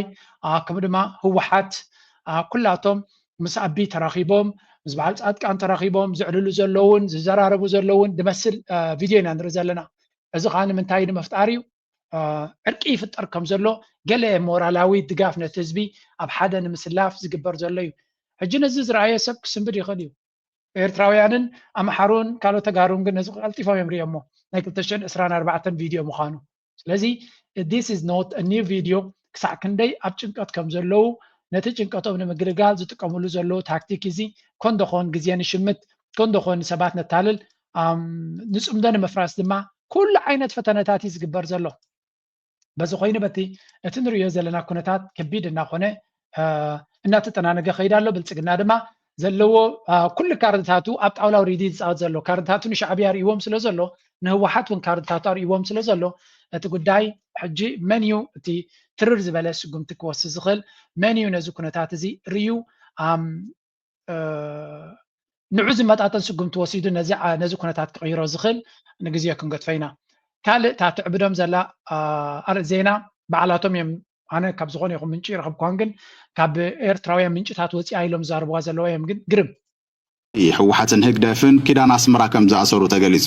እዚ ድማ ወጥሪ ኣብ መንጎ እቶም ሓይልታትን መንግስቲ ኢትዮጵያን እናሓየላ ኣብ ዝኸደሉ ዘሎ እዋን ብምዃኑ ዝተሰምዐ ኣገዳሲ ምዕባለ ኮይኑ ተቐልቂሉ ኣሎ። ካብ ፖለቲካውን ወተሃደራውን ክንፍታት ሕወሓት መስርሕ ጽምዶ ዝያዳ ንምጥንኻር ብዝብል ናብ ኣስመራ ተጓዒዞም ከም ዝቐነዩ ጎስጎስቲ እቲ መስርሕ ዝኾና ማሕበራዊ መራኽቦታት ጸብጺበን ኣለዋ። ሕወሓትን ህግደፍን ርክብ ህዝብታት ትግራይን ኤርትራን ከም ጉልባብ ተጠቒሞም ኣብ ወሰናወሰን ትግራይን ኤርትራን ዝጀመርዎ ጽምዶ ሕጂ ብብርኪ ፖለቲካውን ወተሃደራውን ላዕለዎት መራሕቲ ኣብ ኣስመራ ተመኺሩሉ ናብ ኪዳን ኣስመራ ዝብል ውዕል ከም ዝኣሰሩ ኣፈኛታት ስርዓት ህግደፍ ዝኾና ገጻት ማሕበራዊ መራኽቦታት ይሕብር ኣለዋ። ከም ሓበሬታ እተን ብህግደፍ ዝዝወራ ገጻት ማሕበራዊ ሚድያ እንተኾይኑ ሰብ መዚ ሕወሓትን ኣዘዝ ሰራዊት ትግራይን ናብ ኣስመራ ተጓዒዞም ከም ዝቐነዩን እቲ ጽምዶ ናብ ኪዳን ምእሳር ከም ዘብፅሕዎን ተገሊጹ ኣሎ። ሕወሓት ኣብ ዝተፈላለዩ መድረኻት ብዛዕባ ምስ ኤርትራ ዝግበር ጽምዶታት ክገልጽ ጸኒሑ ኣሎ። ገለ ላዕለዎት ኣዘዝቲ ሓይልታት ትግራይ እውን እንተኾነ ኣብ ወተሃደራዊ ጽምዶ ሕወሓትን ህግደፍን ዘሎ ርክባት ክጠናኸር ከም ዘለዎ ክዛረቡ ተሰሚዖም እዮም። ኣብ ከተማ ዓድዋ ኣብ ዝተኻየደ መበል 130 ዓመት በዓል ዓወት ዓድዋ ተረኺቡ መደረ ዘስምዐ ኣቦ ወንበር ወደብ ሕወሓት ደብረጽዮን ገብረ ሚካኤል ጽምዶ ኣመራፂ ዘይብሉ ኣመራፂ እዩ ከም ዝበለ ድማ ዝዝከር እዩ። ብካልእ ወገን ኣብ ቀረባ ካብ ላዕለዎት ኣመራርሓ ሓይልታት ትግራይ ዝኾነ ገብረ ዓዴት ብግልፂ ብዛዕባ ታሪኻዊ ርክባት ህግደፍን ሕወሓትን ጠቒሱ ብዛዕባ እቲ ሕጂ ዝምዕብል ዘሎ ርክባት ጽምዶ እውን ኣብ ሓደ ዝተዳለወ መድረኽ ኣንፊቱ ነይሩ። ንሱ ከም ንሪኦ ዘለና እንታይ ንዕዘብ ኣለና እንድሕሪ ኢልና እቲ ኩነታት ናይ ብሓቂ ኣገራሚ እናኾነ ይመፅእ ከም ዘሎን ሰራዊት ናይ ትግራይን ሰራዊት ናይ ኤርትራን ቀጥታዊ ርክባት ይገብር ኣሎ እንድሕሪ ኢሎም ግርም ኢና ንብል ኣበል እኮ ነጊርኩም ነይሩ እዩ እዚ ብወቅዒ ክኸውን ከም ዝኽእል ነጊርኩም ነይሩ እዩ። ስለዚ ገና ክዕብዶም ዝኽእል እዩ ነቲ ኩነታት ናቶም እናረኣኻ ከለኻ ክዕብዶም ዝኽእል ኩነታት ኢና ንርኢ ዘለና። እዚ ከምዚ ኢሉ ከሎ እቲ ካልእ ዳይሜንሽን ናይቲ ኩናት ዝበሃል ዘሎ ድማ ክንርኢ ኢና ወሪዛት ነቲ ኩናት ንምግባር ንኣቢ ኩናት ከካይድ ኣካይድን ንዝብል ሕቶ ሓደ ካብቲ ኣገዳሲ ነጥቢ ክኸውን ዝኽእል ዝበሃል ኩነተ ቁጠባ እዩ። እትኩነት ሪያሊቲ ናይ ተቆጠባ ናይ ተሃገር ኣብ ከመይ ኩነታት ኣሎ እንድሕሪና ካብኡ ተበጊስና እቲ ኩነታት ከመይ ክመስል ከም ዝኽእል ክንሪና እዚያ ስምዑ ዋስከ ነዳጅ ለመቅዳት ስንት ሰዓት እንደፈጀብኝ ታውቃላችሁ? 5 ሰዓት። የሹፍርና ህይወቴን የጠላሁት የነገ ስራዬ እንዳይበላሽ ብዬ 5 ሰዓት። አሁንም አልደረሰኝም። ከፊት እንደምታዩት ወደ 20 ምናምን መኪኖች አሉ። ከኔ ጀርባ ደግሞ ያሉትን ያቸው በመቤት ይስም ከዚህ በኋላ 1 ሰዓት ይፈጅብኛል። በአጠቃላይ 6 ሰዓት ነዳጅ ለመቅዳት። ታዲያ እንዲህ ነው ሰርተን የምንለወጠው? ቱረቢስ ንጥያቀው ታውቃላችሁ እንታይ ዝብል ዘሎ ነዳዲ ንኽረክብ ንነዊሕ ሰዓታት ኣብ ሪጋ ይውዕል ከም ዘለዎን እዚ ብብዙሕ መንገዲ ሪፖርት ካብ ኢትዮጵያ ዝወፅእ ዘሎ እዩ እንታይ ማለት እዩ እዚ ነዳዲ ሓደ ዋጋ ናቱ ንሰማይ ከይዱ ኣሎ እዚ ከም ግምት ክትገብሮ ኣለካ ካልኣይ ድማ ወላ እዚ እጅና ኢራን ኩናት ከይጀመረ እውን ናይ ነዳዲ ፀገም ኣጋጢሞም ነይሩ እዩ ስለዚ ነዳዲ ፀገም ስለ ዘጋጥም ዘሎ ኣብ ትዝርካቡ ነዳድን ገለን ድማ ንወታደራዊ ሓይሊ ይጥቀመሉ ስለ ዘሎ ዓብይ ሽግር ናይ ነዳዲ ከጋጥም ከም ዝኽእል እዩ ዝንገር ዘሎ እዚ ኣቃሊሉ ዝርዮ ሰብ ኣሎ ነዳዲ ዳማ ብኤርትራ ፀገም ኩሉ እንዲ ይብል ኤርትራ ኢትዮጵያን ሰማይ ምድርን ፍልልይ ዘሎ ተርዲዮም ኣሎ ኣብ ኢትዮጵያ እቲ ኩነተ ቁጠባ ተርዲዮም ኣሎ ሓደ እቲ መጃሃሪ ዝጥቀመሉ ዘሎ 130 ሚሊዮን ዝብል ናይ 130 ሚሊዮን ፀገም ኣለዎ ማለት እዩ ተርዲዮም ኣሎ ናይ 130 ሚሊዮን ኣለኒ ኢሉ ንጎም ሸት ንውግእ ዝሓስበ ዘሎ ብቁጠባን ብመናብሮን ድማ ናይ ክንዱ ህዝቢ ፀገም ኣለዎ ካልኣይ እቲ ህዝቢ ኦሬዲ ኣብ ኣፍንጩ በፂሕዎ ኣሎ እዚኣቶም ሕጂ ንመጋየፂ ዝጥቀምሉ መካይን ኣይኮነን ሰሪሖም እንገይሮም ዝእትውሉ እዩ ስለዚ እቲ ነዳዲ እንተደየለ they cannot do much ምናልባት ኤሌክትሪክ ካርስ ኣለዎም መኒ መኪና ኣብ ሓደ በዓልቲ ወይ ኣብ ሓደ ዓመት ክቕይር ዝኽእል ምስ ዘሎ ኩነታት ስለዚ በታ ዘላቲ ከ ክትታኮስ ነዳዲ እናከበደ ክኸይድ ኣብ ኢትዮጵያ ይኹን ኣብ ማንም ሃገራት እናከበደ እንድሕሪ ከይዱ ንኢትዮጵያ ንኣብይ ኣሕመድ ሓደ ካብቲ ዝዓበየ ዘፍርሆ እዚ ናይ ቁጠባ ቅልውላው መመሊሱ እናበኣሰ እንድሕሪ ከይዱ ክፍንጀሮ ዝኽእል ጉዳይ ንስ እዩ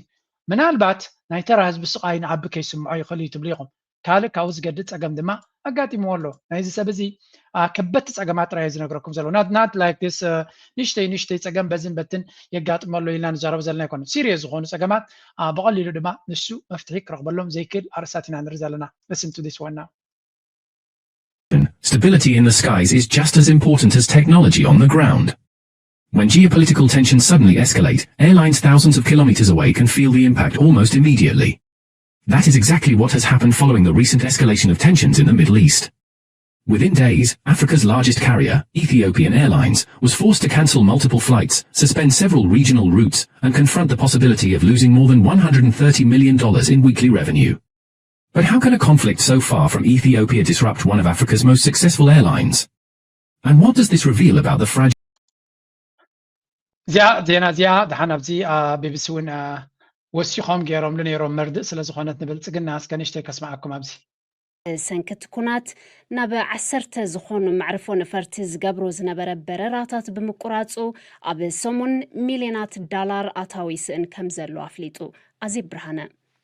እቲ ብሰንኪ ጸጥታ ክልል ኣየር ዞባ ተፈጢሩ ዘሎ ዕንቅፋት ነቲ ትካል ኣብ መዓልታዊ ስርሑ ከቢድ ፀቕጢ ፈጢሩሉ ይርከብ እዚ ወጥሪ እዚ ንናይ በረራ መስመራት ጥራይ ዘይኮነስ ንናይ ነዳዲ ወፃኢታትን ድሕነት ገያሾን ኣብ ዓብይ ስግኣት ዘእተወ እዩ ብፍላይ እቲ ዞባ ንዓለም ለኻዊ ምስጋር ኣየር ወሳኒ ብምዃኑ መንገዲ ኣየር ኢትዮጵያ ንልሙድ መስመራቱ ክቕይርን ክሰርዝን ተገዲዱሎ በማዕከለኛው ምስራቅ ትልቅ መዳረሻ አለን ለምሳሌ ዱባይ ብሰንከቲ ኣብ መንጎ ኣሜሪካ እስራኤልን ኢራንን ዝካየድ ዘሎ ኩናት መንገዲ ኣየር ኢትዮጵያ መዓልታዊ ዝገብሮም ዝነበረ 3 በረራታት ናብ ዱባይ 3 ናብ እስራኤል ከምኡውን ናብ ሻርጃን አቡዳቢን ዝነበሩ በረራታት ተጸልዮም ይርከቡ ሓፈሻ ኣብ መዓልቲ ብገማግም 115 በረራታት ኣብ ሰሙን ድማ ልዕሊ 101 ናይ ተጓዓዝቲ በረራታት ይስረዙለው ነዚ ምስቲ ናይ ጽዕነት በረራታት ክንድምሮ ከለና ኣብ ሰሙን ኣስታት 160 በረራታት ክንስርዝ ተገዲድና ኣለና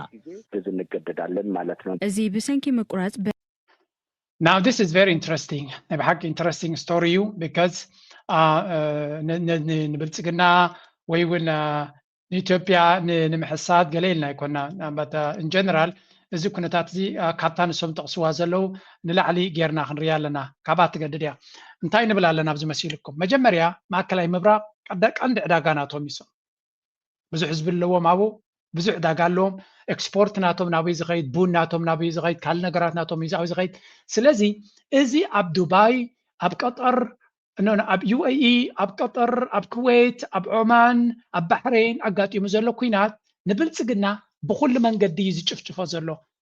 እንታይ ማለት እዩ ሓደ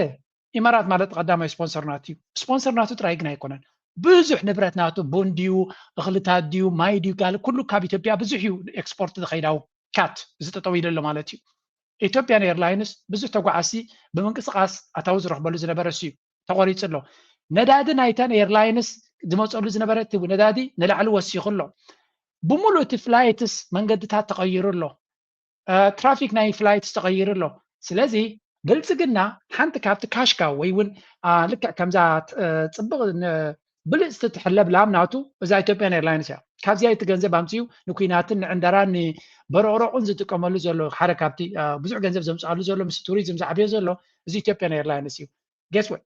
ዓባይ ፅፍዒት ንብልፅግና ወሪዳተላ ኣብይ ኣሕመድን ናቱ ስፖንሰርን ክልቲኦም ብሓደ እዮም ዝረሙ ዘለዉ ስፖንሰር ናቱ ኢማራት እዩ ኩሉ ምንጭታቱ ጠጠው ኢሉሉ ኣሎ ብልፅግና ታቀንዲ ኣገዳሲት ናይቲ ቁጠባ ናቱ መሓውር ዝኾነት ወይ ትንፋስ ዝኾነ እዛ ኢትዮጵያን ኤርላይንስ ዓብ ክፋል ናይ ቁጠባ ናታ ወይ ናይ ስራሕ ናታ ተረቢሽ ኣሎ ነዳዲ ብምውሳኹ ድማ መክሰብካ ይጎድል ካብቲ ዝርከቡ እውን ስለዚ ኣብ ነዳዲ ኣብ ውሽጣዊ ቅልውላው ክፈጥር ክእል እዩ ነቲ ዋጋታት ከምፃልካ ዝኽእል ገለ ካብተን ኣታዊ ዘምፃልካ ወርቂ ሸጥካ ወይ ማዕድናት ሸጥካ መግቢ ሸጥካ እዩ እቲ መግቢ ዝገዝዎ ህዝቢ ሶም ተዓፂኦም ዘለው ብሕጂ ከቀልጢፉ ድዩ ክኽፈተሎም ወላ ተተኸፈተ ብምንታይ ክበፅሖም ካብ ካልእ ሃገራት ድዩ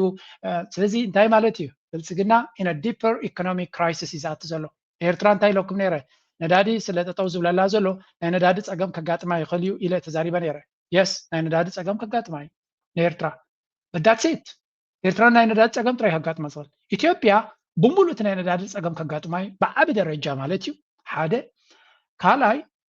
ናይ ኩሉ እቲ ኤክስፖርት ጌርና ገንዘብ ንረኽበሉ ኣለና ዝብል ዘሎ ፀገም ከጋጥሞም እዩ ወላ እውን ኢምፖርት ናቶም ካብ ኢማራትን ካብ ገለን ብዙሕ እዮም ዝእትው ነይሮም እሱ እውን ክመፅእ ኣይኮነን ናይቲ ቀንዲ ስፖንሰር ናቶም ፀገም ከጋጥሞም እዩ ስለዚ ኣብ ልዕሊ ብልፅግና ዝመፅእ ዘሎ ፀገማት ኣዝዩ ከቢድ ይክኸውን ስለዚ ኣብ ልዕሊ እቲ ዘለዎ ናይ ውሽጣዊ ፖለቲካዊ ሓሸውየ ድራማታት ፀገማት እዛ ናይ ቁጠባ እንድሕር ወሲኽካላ ኣብ ልዕልያ ድማ ናይ ሞራል ፀገም ተወሲኽካላ ኣይ ቲንክ እዚኣ ነገር እዚኣ እናተጠምጠመት ነቲ ዕድመ ናይ ብልፅግና ናይ ኣብይ ኣሕመድን ኣብ ምሕፃር ዓብይ ተራ ክህልዋ እዩ በዚ እጂ እዚ ኩናት እዚ መጠን ዝነውሓሉ ደረጃ መጠኑ ግዜውን መጠን ዝነውሓሉ ድማ መሊሱ ክኸፊ እዩ ዋላ እውን እቲ ፍላይትስ ንኣብነት ናብ ካልኦት ሃገራት ኤስያ ዝግበር ዝነበረ ይኹን ናብ ካልእ ቦታታት ዝግበር ዝነበረ ብሰንኪ እዚ ኩናት እቲ መንገዲ ተናዊሑ ስለ ዘሎ ንሱ እውን ነብሱ ዝኻለ ናይ ዋጋታትን ክሳራታትን ወሰኽ ገይሩሉ ኣሎ ማለት እዩ ስለዚ ብልፅግና እንትርፎ ሕማቕ ዜና ፅቡቕ ዜና ይመፁ የለን እንትርፎ ሕማቕ ዜና ፅቡቕ ዜና ይመፁ የለን ንሕና ድማ ነዚ ኩነታት እዚ ብሕማቕ ናይ ጎረቤትካ ተሓጎስ ዝብል ሕጊ የለን ግን ሕማቕ ክገብረልካ ጥራይ ንጎብ ምሸትን ዝሓልም ዝነበረ ድማ እቲ ኩነታት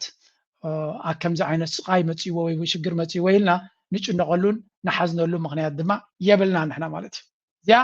ሓንቲ ርኢኹም ኣለኹም ምናልባት እዚያ እስከስምዑዋ እንዴት ነዳጅ ማደያዎች መቀየር አቅተናል ህዝቡን አሰቃዩት ወር በመጣ ቁጥር በየወሩ ህዝቡ እኮ አፍ ስለሌለው እኮ ነው የሚናገርበት ኢቲቪ ማይናገር ፋና ማይናገር ሌላ ማይናገርላቸው ሄደው ከሌቦቹ ጋር ተመዳምዶ ነው የሚመጡት ነዳጅ የዘጉትን ነዳጅ ማደያዎች እስቲ ሄዱና ቀረጿቸው ስፋኖች መኪና አፈር ብሉ ገንዘብ የህዝብ ገንዘብ ትበላላችሁ አሉ መንግስት ሚዲያ ተብላችሁ ፀገም ኣብ ርእስኻ ኣብ ሓንጎልካ ክዘውር ከሎ ፀገማት ከምዚ ዝመስል ኣብ ከምዚ ኩነታት ከሎ ነታ ነገር ንሽተይካ ከነተሓዛ ስለ ዘለና ሓንቲ ነገር ክወስኸልኩም እየ Passengers have been affected by flight cancellations since the United States and Israel launched strikes on Iran over the weekend. I was stranded outside of the country. All flights have been canceled. UAE airspace closed. The Iranians are targeting the airports to create political pressure as they slow down commerce, they slow down business, they disrupt travel, they disrupt the tourism industry. If this goes on for a month or 5 weeks, that will create economic hardship. I cover airlines at CNBC, and I've been tracking the impact of the Iran war on air travel across the Middle East, including in Dubai, a critical travel hub connecting virtually every part of the world. ሕጂ እንታይ ንሰማዕ ኣለና ኣብዚ ብተደጋጋሚ እዚ ፀገም ናይ ብልፅግና ጥራይ ደይኮነ ዓበይቲ ኤርላይንስን ብሓፈሻቲ the whole airline sector ዓብ ፅልዋ ገጢምዎ ከም ዘሎ ኢና ንርኢ ዘለና عبيت ايرلاينس كم بعل زنا هجرات عرب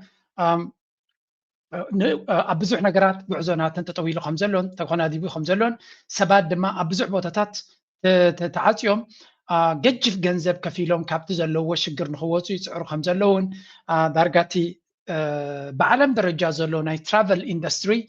تسألي كم زلوا زيجي ندبي ناي دبي يقولنا إمارات أبو دبي دبي ولا كالوت ايربورت سناتهم اب عالم قال كابتم عبيتي ايربورتاتن زلا على ترافيك زنبرو منيم سلازي اذن هاغرازياتن بمعصاون بمولوتي اندستري ناي ايرلاينز تنكيفهم زلو يزنقر زلو السنتراي كنا يكون دارغا بمول ناي كويت ناي قطر ناي قلملون ولا كم ناي امارات انت ديكونه تعصيل له مغنياتو ناي امارات قصاليو فتناد مصوم زلو لو من تراي كندي غزي تفتين له مالو مثالات كتكوس ولا توماوطو كنبلينا زبلو زنبرو سبات مهدميوم زدلي زلو مابنت نشتي ابنت كبكميتي زلو كنتات نغند من تان كنريو there was this story زيام الناس معكم ماصنه نتي بتدغاغامي كابت شجر كوص ابز فتنو لزلو تدغاغامي حتى يهرموم سلازلو سبات نك هادمو زغبرو زلو سمعبزي I'm going to give you this story of Ziagiro Maniro. The conflict, another crisis is unfolding. Thousands of stranded passengers are trying to leave West Asia, and flights are scarce. Airspace remains closed or restricted across large parts of the region, and tickets are extremely hard to find. So amid this chaos, people are turning to another option: private charter jets. Their demand trapped in Dubai, and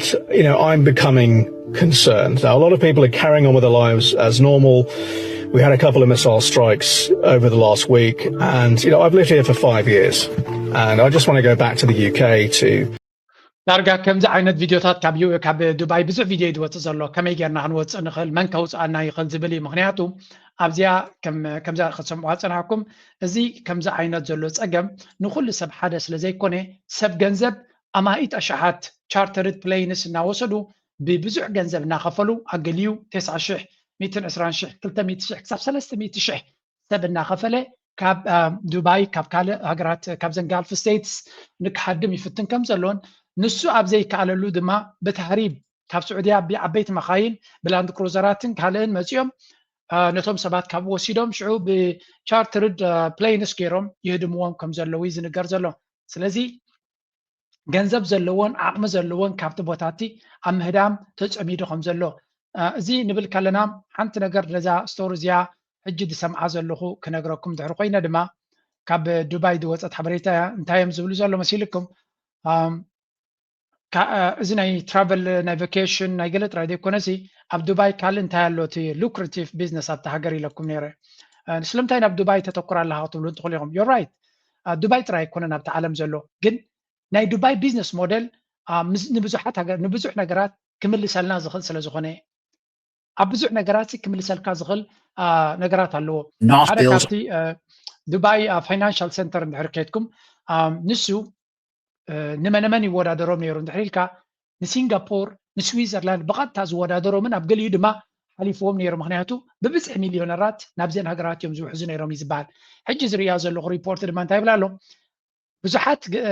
سبات ገንዘቦም ካብ UAE ከህድሙ ይፍትኑ ከም ዘለው ስለዚ ቴክኒካዊ ግልች ገይሮም ከም ዝዓፀዎ now ይብለኒ ሎ ton of wealthy Asians especially Asian Chinawian are quietly asking the same thing, moving their Dubai cash properties and family offices back to Singapore or Hong Kong because the Gulf doesn't feel so safe haven anymore. Whereas advisors in Singapore are getting flooded. One lawyer says 6 to 7 of his big Dubai clients, average 50 million each, want out as soon as possible ASAP Malati. Another firm saw 10 to 20 family offices inquiries this week alone. Dubai was the hot spot for tax perks, privacy, and that shiny lifestyle. ስለዚህ እንታይ ኢና ንርኢ ዘለና እቶም ናይ ፋሚሊ ቢዝነስ ናይ ገንዘብ ናይ ስድራ ቤታትን ገለን ዝነበሮም ብፍላይ ከም በዓል ኤስያውያን ቻይናውያን ገለ እንታይ ገብርሎ ገንዘቦም ናብ ሲንጋፖር ናብ ሆንግ ኮንግ ምክንያቱ ዱባይ ሴፍቲ ዝብል ዝነበረ ዘይትንከፍ ዝመስል ዝነበረ እታ ቫሪያብል እሳ ትሃርም ስለ ዘላ እዚ ድማ ንዱባይ ተብለጭልጭ ከተማ ገይርዋ ነይሩ እዚ ትሪዎ ዘለኹም ሪል ስቴት ኣብ ዱባይ ገዛ كجزء كمزا كرايسيس جزء سب تزعبي كخسر زغلسي again قلقلة سبات real estate سلدي تفتخ خم تقول كتقولون تقوليهم ما بزحت جزء بزعبة جزاء وتنتهي زبال كتكسروا له زي تقل بيزنس انتولو نا جزاء بيزنس يزبال yes أب جزاء وانك تكسر تخليها big سعر تكسر تخليها because أب stock market crash تغيرت market recover كجبر غليو أب real estate أنت تقاتيله what do you do وقنت جنبير أنت تجبر سلزي real estate نفسه زخالة عابي ريسك اللي تي نجزاو بيزنس نابنت أب أفريقيا خيرو أب أوغندا تجزا له أب رواندا تجزا له أب كينيا تجزا له بق أبزط راي بيزنس بلا كله نو أتن هجراتياتن أوقاتين كم زخرتم زغنا تاخون قليا ترجمون لهم سلزي real estate diversification كي جبر كخط أتوا تزعبي ريسك يزبلكم بهم يعني أجيك نعطي فيديو تسمع لهم انتهي ما بيتكوين غير ناس كثير ناندنا بيتكوين وريدن دي زلق تقولون يوم يس واجو قدي البيتكوين كان سرعة كله دي وإذا كاسل الكاسب له عقل عند حرجيرك كدي يبيع عقل جبر كل جزء رقمي يزبل ستاك ماركتن بيتكوين كالوت ولا وركون كمز بفاينانشال اسيت استجزو وحسنات اللو انت دي تسرقة سرقة ما بعلقة تخامنات تديريقة بسرقة كاسب يلن أب ريل استيت كتدخل هاجن كتنقل لك كل جنزبك بحدا عدي بحدا بوتا بحدا بلوك انفست كتقبريه بالكام بزوج زي أنا أب تمرتات ناتي ولا بزي channel وند زاربي سلزي دبي the shining بلش بالكتما تزعبي اندستري وين تزعبي ناي توريزم بوتا زبال زنبري بناي شوقات معالتو كينات راي ناي أبي ناي ايميج challenge متي والو دبي كابزن دحري نزي بدهوزن تسجيراتو نزي أجمع زي كزجرون دحري غيلا maybe بحوس تفتنت كتما كتبال تخلقن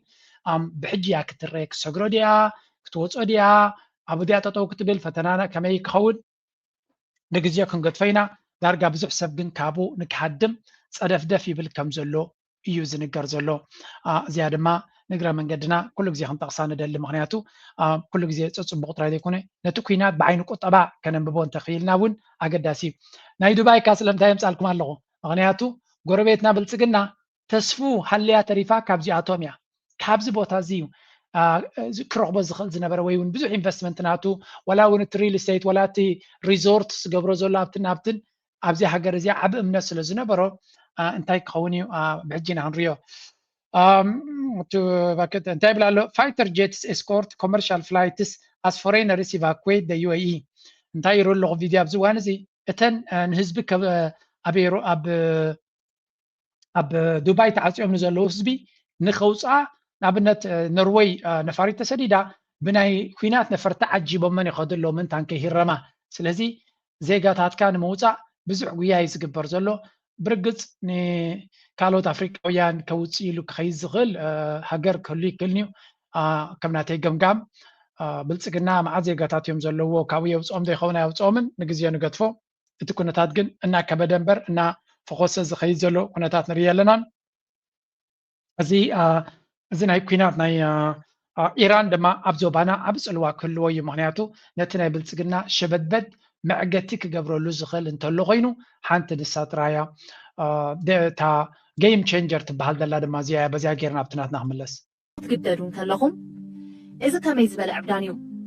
هو إذا حجي أب مأكل مبرا أمونغو أمريكا إيران إسرائيل زكايزلو وتري كوينات نايتيتن نفرتن ترايا كونن إتو كوينات نايسنا قطرن قطبانيو حدا حيان منكستي بحانتن اشتون حصورن أتوار بخمي بقطبا كم بركخ يغقل لومي أبزي فيديو نتي نجنرالات أمريكا أب مستراوي أخباتاتهم رؤسومات حيزوهم زلو بأنصارو دمان إيران بأزيو حدا دنيا سلتي تتصاوتو زلا ناي مهلخ كوينات بتشبوط أهازات كنزر زروينا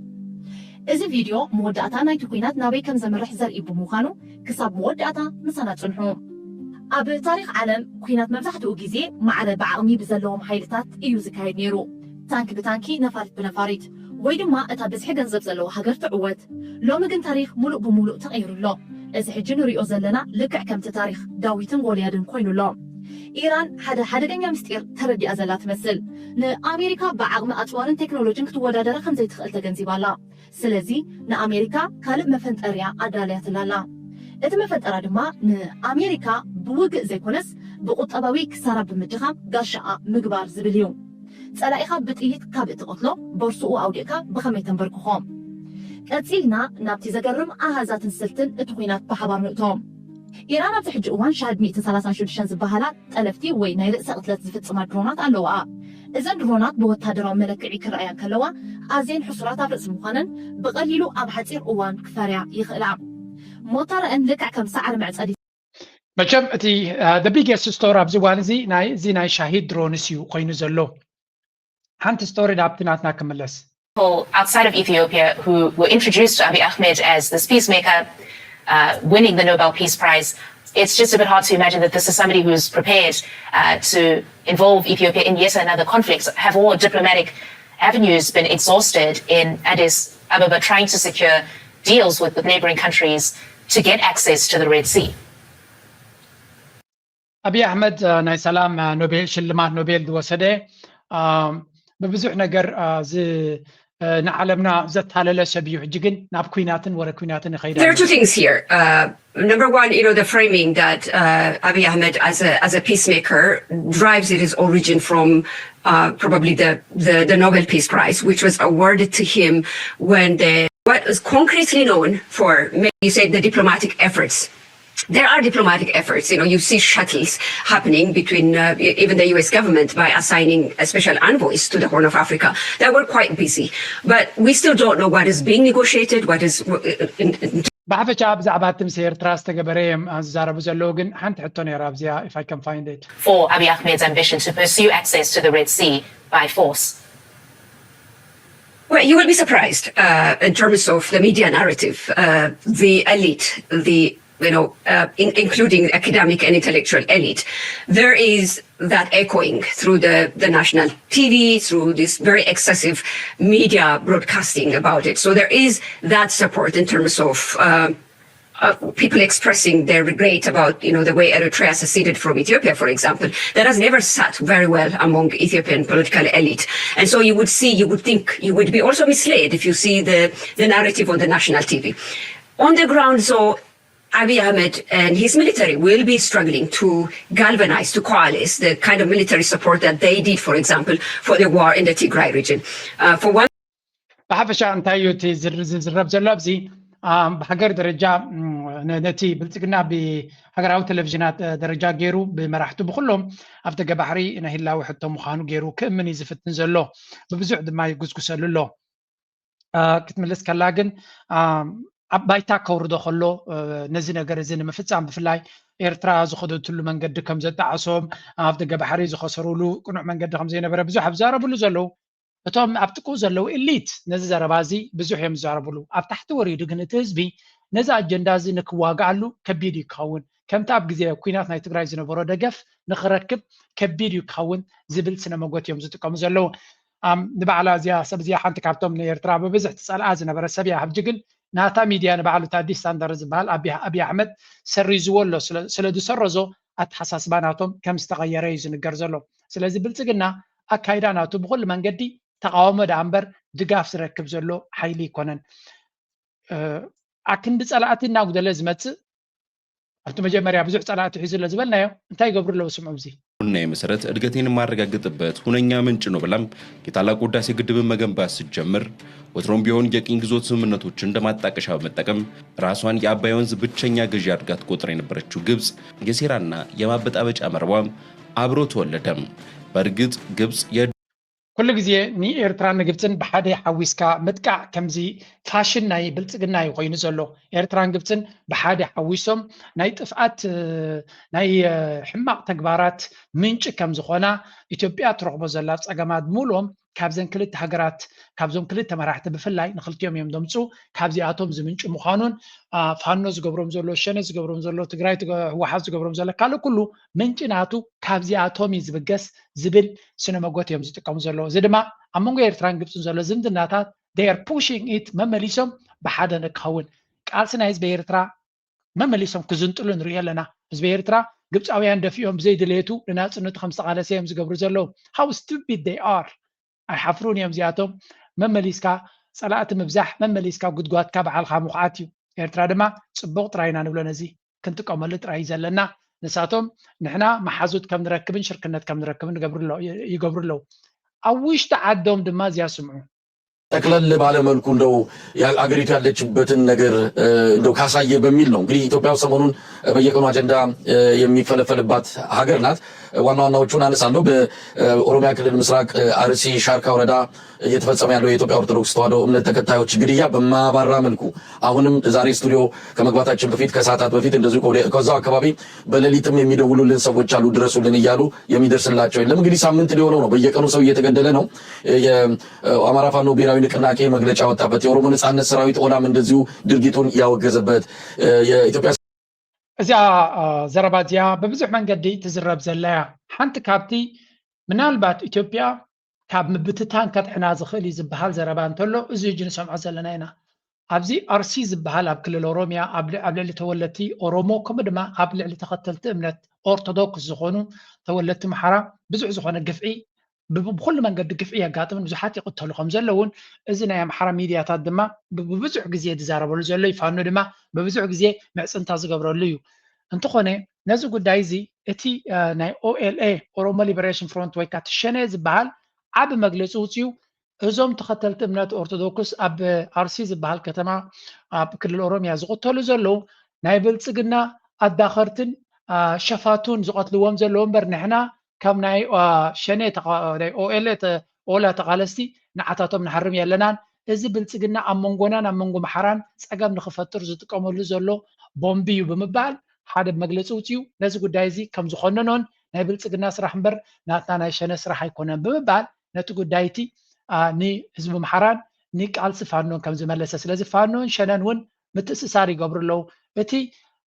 ብልፅግና ቀንዲ ረሳሕ ተግባራቱ ነቲ ህዝቢ ኣብ ናሓትሕዱ ከቃፅሎን ኣብ ናሓትሕዱ ኣብ ኩናት ክእትዎ እዩ ዘሊ ዘሎ። እቲ ህዝቢ ድማ ነዚ እናነቅሐ ብተደጋጋሚ መልሲ ኣብ ዝገብረሉ ዘሎ ንሕና ይገበርናየን ዝገብር ዘሎ ብልፅግና ይናበሉ ኣብ ናሓትሕዶም ይመላለሱ ኣለዉ። ናይ ኢንጂነር ይልቃል መልሲ ብዚ ዘላ ብሕፅር ዝበለፀት መልሲ ክትከውን ትኽእል እያ። የጣሰም ጥቃት መፈጸም መጀመሩ ምናልባት በሁለቱ ሀገራት መሀል ይፋ የሆነ ተጠየቁ። ክልል የሚካሄድ ያለው ትንቅንቅ ምን ላይ ሀገር እየዳነ አዲስ የሚሆንበት ለህዝቡ ነገር ያለ አይመስለኝም። ሁሉም ነገር ከአንተ ጋር ሀገር እየዳነ ነው ወይስ ምን ላይ ያለ ነው? ኢንጂነር ይልቃል መሳይ ከአንተ ጋር በተደጋጋሚ ተነጋግረነዋል። ምንም አዲስ የሚሆንበት ለህዝቡ ነገር ያለ አይመስለኝም። ሁሉም ነገር በፊት በነበረው ሁኔታ እየሄደ ነው። በአጠቃላይ ኢትዮጵያ መንግስት የለም ነው የምንለው። ያለንበት የምንገኝበት ደረጃ አንድ መንግስት እየፈረሰ በምትኩ ደግሞ ሌላ ነገር ለመገንባት የሚደረግ ሂደት አለ። በዛ ሂደት ውስጥ እንግዲህ መንግስት ከሌለ በአንድ መልኩ ስልጣን ላይ ያለው መንግስት በባህሪው በህብረተሰብ መካከል ባለው ስንጥቅ ውስጥ እኖራለሁ ብሎ አንድን ማህበረሰብ ከአንዱ ጋር ማጣላት በሃይማኖት፣ በአካባቢያዊነት፣ በብሔረሰብ የማይገባበት ነገር የለም እና በዛ ሂደት ውስጥ የሚያደርገው ነገር እንግዲህ ቅድም እንደገለጽከው አርሲ ውስጥ የተደረገው በሃይማኖታቸው ኢንጂነር ይልቃል ድማ ነዚ ጉዳይ እዚ ብዙሕ ግዜ ተዘራሪብናሉ ኢና ምድግጋም ወይ ድልየ ይኮነን ይብላ ኣሎ። ኢትዮጵያ መንግስቲ የብላ ኢትዮጵያ መንግስቲ ስለዘይብላ መንግስቲ ኣልቦነት ሕግን ስርዓትን ኣልቦነት ኣብ ዘለዎ ዓዲ እንታይ ኢኻ ትርኢ ይብላ ኣሎ። መንግስቲ ክኾኑ ዝደልዩ ሓይልታት ኣብ ብዙሕ ቦታታት ይቃለሱ ኣለዉ ነቲ ናይ መንግስቲ ቦታ ክትኩ። እቲ መንግስቲ ግን ስርሑ ዘብቅዕ እዩ። ስርቂ፣ ዝምታ፣ መወት፣ ቅትለት ገለበለ ኩሉ እዚ ንሪኦ ዘለና መንግስቲ ስለዘየለ ካብ ዝፍጠር ዘሎ ሓጓፍ ዝፍጠር ዘሎ እዩ። እዚ መንግስቲ ዘየለወሉ ቦታ ግን ሳክ ዝተረፈ ነገር የለ። እንታይ ዳ ከም ብሓድሽ ነቲ ንመንግስቲ ዘይምህላው ክትኩ ዝደልዩ ሓይልታት ድማ ኣለዉ። ስለዚ ኢትዮጵያ ኣብ ከምዚ ደረጃ ወዲቓ ዘላ እምበር ሕጂ ብልፅግና መፅኡ ነቲ ኩነታት ክዕርዮ ይኽእል እዩ ኢልና ክንግምቶ ንኽእል ዝኾነ ነገር የለን እዮም ዝብሉ ዘለዉ። እስጀስተ ደጊምካ ደጋጊምካ ኣብ መንጎ ኢትዮጵያውያን ዝግበር ዘሎ ምንቅስቃሳት ጥራዩ ክረአ ዝኽእል ሕጂ ኢትዮጵያውያን ፖለቲከኞችን እያሰባሰበው የኢትዮጵያውያን ትብብር ለድልና ሽግግር በስልጣን ላይ የሚገኘው የአብይ አህመድ አገዛዝ እንዲወገድ የኢትዮጵያ ሕዝብ በተለያዩ የትግል አማራጮች በመጠቀም ሀገራቸውን እንዲያድኑ ጥሪ ያቀረበ። ከም ንሪኦ ዘለና ምሁራት ኢትዮጵያውያን ብተደጋጋሚ እናተራኸቡ እቲ ሃገር ኣብ ሓደጋ ስለ ዘላ ተረዳዲና ነዛ ሃገር ከነጥሕና ኣለና ህፁፅ ዝኾነ ርክባት ክግበር ክኽእል ኣለዎ ዝብል ኣካይዳ ኢና ንርኢ ዘለና። ስለዚ እቲ ሃገር ኣብ መሰረታዊ ሓደጋ ስለ ዘላ እዮም ዝብሉ እቶም ምሁራት። ፖለቲከኛታት ናይ ኦሮሞ ይኹን ናይ ኣምሓራ ይኹን ናይ ካልእ ብሓደ እናተራኸቡ ከመይ ጌርና ነዚ ሃገር ከነሰጋግር ንኽእል እዩ። እዚ ሕጂ ፅቡቅ በግሶይ ክትሪኦ ከለካ እቲ ሃገር ክትሰጋገር ኣይተሰጋገር እንተይኮነ ወላ እውን እቲ ምዕራባዊ ዓለም ንዓቢ ክቐብፆ እንድሕሪ ኮይኑ ኣልተርናቲቭ ክርኢ ክኽእል ኣሎ። ምክንያቱ ኢትዮጵያ መጋበርያ ዝኾነት ሃገር እያ። ከም ኤርትራውያን እንታይ ኢና ንርኢ ዘለና እዚ ትራንዚሽን እዚ ብኸመይ መንገዲ ብፅቡቅ ይግበር ንዓይ ከም ኤርትራዊ ዘገድሰኒ ጉዳይ ኣይኮነ ንዓይ ከመይ ገይሩ እቲ ዘለኒ ፈተና ይእለየለይ ጥራዩ እቲ ዘገድሰኒ ሕጂ ንቐፅል ኣብቲ ድራማ ናይ ትግራይ ንስገር መጋባእያ ላዕለዋይ ቤት ፍርዲ ፌደራል ብጌታቸው ረዳ ዝምራሕ ውድብ ዲሞክራሲያዊ ስምረት ትግራይ ኣብ ጉዳይ ክልላት መረፃ ዝምልከት ንዘቕረቦ ክስን መከላኸሊ ተኸሳሲ ቦርድ መረፃ ኢትዮጵያን ርዩ ባይቶ መከላኸሊ ተኸሳሲ ቦርድ መረፃ ኢትዮጵያን ርዩ ባይቶ ፌደሬሽን 5 ክልላት መረፃ ሕሞራ ዓድረመት ጸለምቲ ኮረም ኦፍላ ከምኡውን ራያ አላማጣ ካብ ምምሕዳር ትግራይ ወፅን ንባይቶ ወከልቲ ህዝቢ ብቐጥታ ክመርፃ ከም ዝወሰነ ሃገራዊ ቦርድ መረፃ ኢትዮጵያ ምፍላጡ ይዝከር ነስዒቡ ብጌታቸው ረዳ ዝምራሕ ውድብ ዲሞክራሲያዊ ስምረት ትግራይ ነቲ ውሳነ ብምቋም እቲ ጉዳይ ናብ ቤት ፍርዲ ምውሳዱ ስዒቡ ላዕለዋይ ቤት ፍርዲ ነቲ ውሳነ ብግዝያውነት ከም ዝኣገደ ይዝከር ብዛዕባ እቲ ትማሊ ዝነበረ ውዕሎ መጋባእያ ዝምልከት ንሓላፊ ጉዳያት ዝምድናታት ውድብ ዲሞክራሲያዊ ስምረት ትግራይ ፕሮፌሰር ክንደያ ገብረ ህይወት ኣዘራሪብና ያለና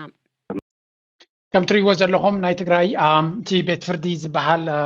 أمريج عندنا دلنا زبلو زلو تنبلسجنا دراماتاتهم قبل عليه حزب تجراي دما أبتاع تجراي تبحال ببحرنا قرص كودوايا محاسبهم زلو بورد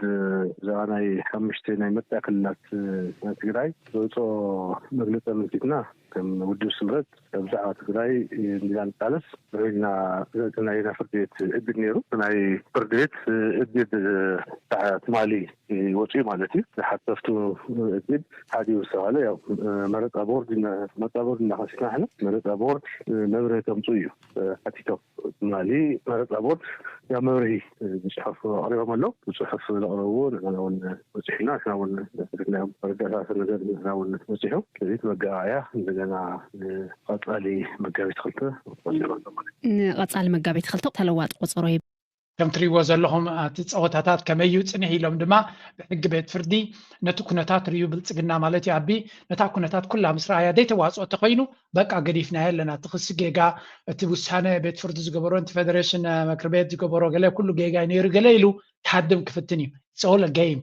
ابريل لايف بهيوت ناي سباتن بكويناتن تصاوز زل مرحمنتي زي مالي ناي جنرال تادس ورد صحف دبدابي نيرو مس معايات تحزن زم قدام المنستر زيهم حزكو نايز تجراي باجت كل مس حزب تجراي لوتي يزدلي حزب تجراي اللي معاتي يزدلي حزي بايزوين حزب تجراي تايدفرو يفردن له مسلكا كم ولقسب كوين كادبال كم ولقسب بقى مالت تجراويه يتبل ناكونا كم ولقسب كنبرون كو دمو زخل كله نو بسرقو صرح له كخره كله حزري لا ابي احمد لوط ما نغركا كاو يوتسي نات انت تسغر يا ريك نغركا دمو زخل كله تجراوي سلازخله اوف كورس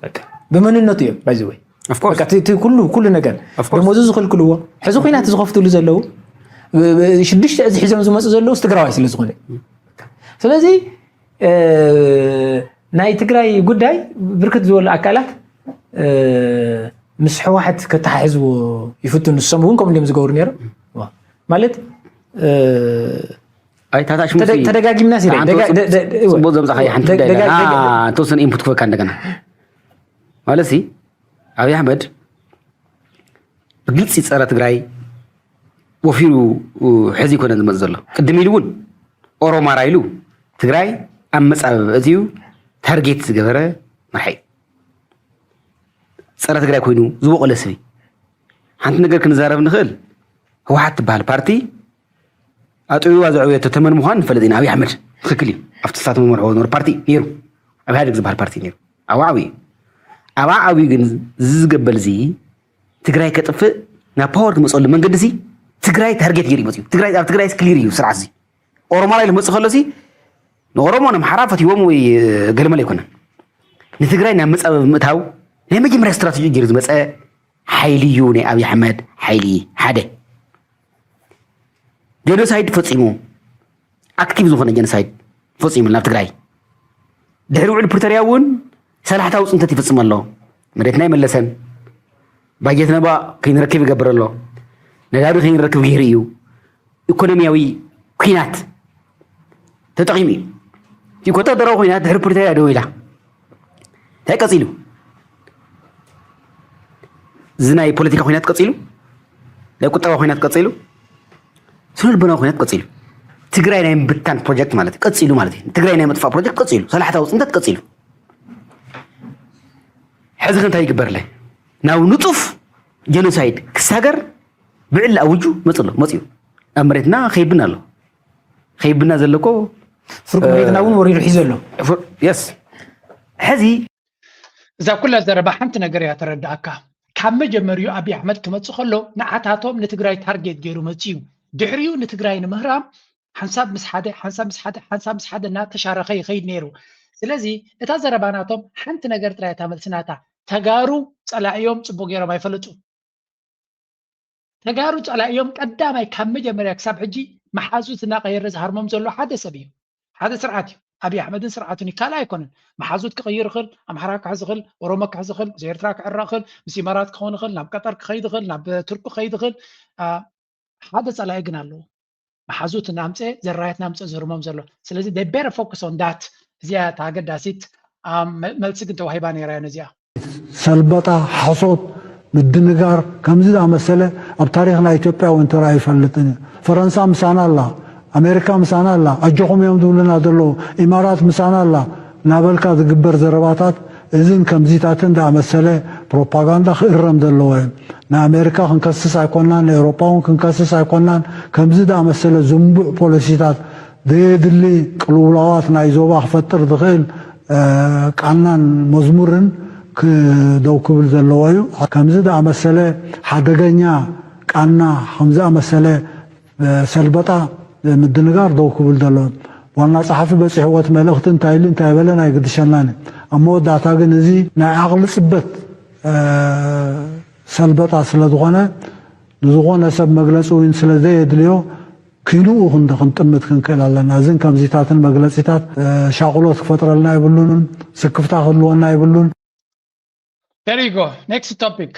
ንዓመታት ብሰንኪ እምነቶምን ሃይማኖቶምን ተኣሲሮም ጸንሑ ሰዓብቲ ወንጌላውያን ኣብያተ ክርስቲያናት ተፈቲሖም እቶም ኣብ ዝሓለፈ ሒደት መዓልታት ዝተፈትሑ ልዕሊ 40 ዜጋታት ኣብ ወታደራዊ ቤት ማእሰርቲ ማይስርዋ ተኣሲሮም ጸንሖም ተስፋ አለማራያ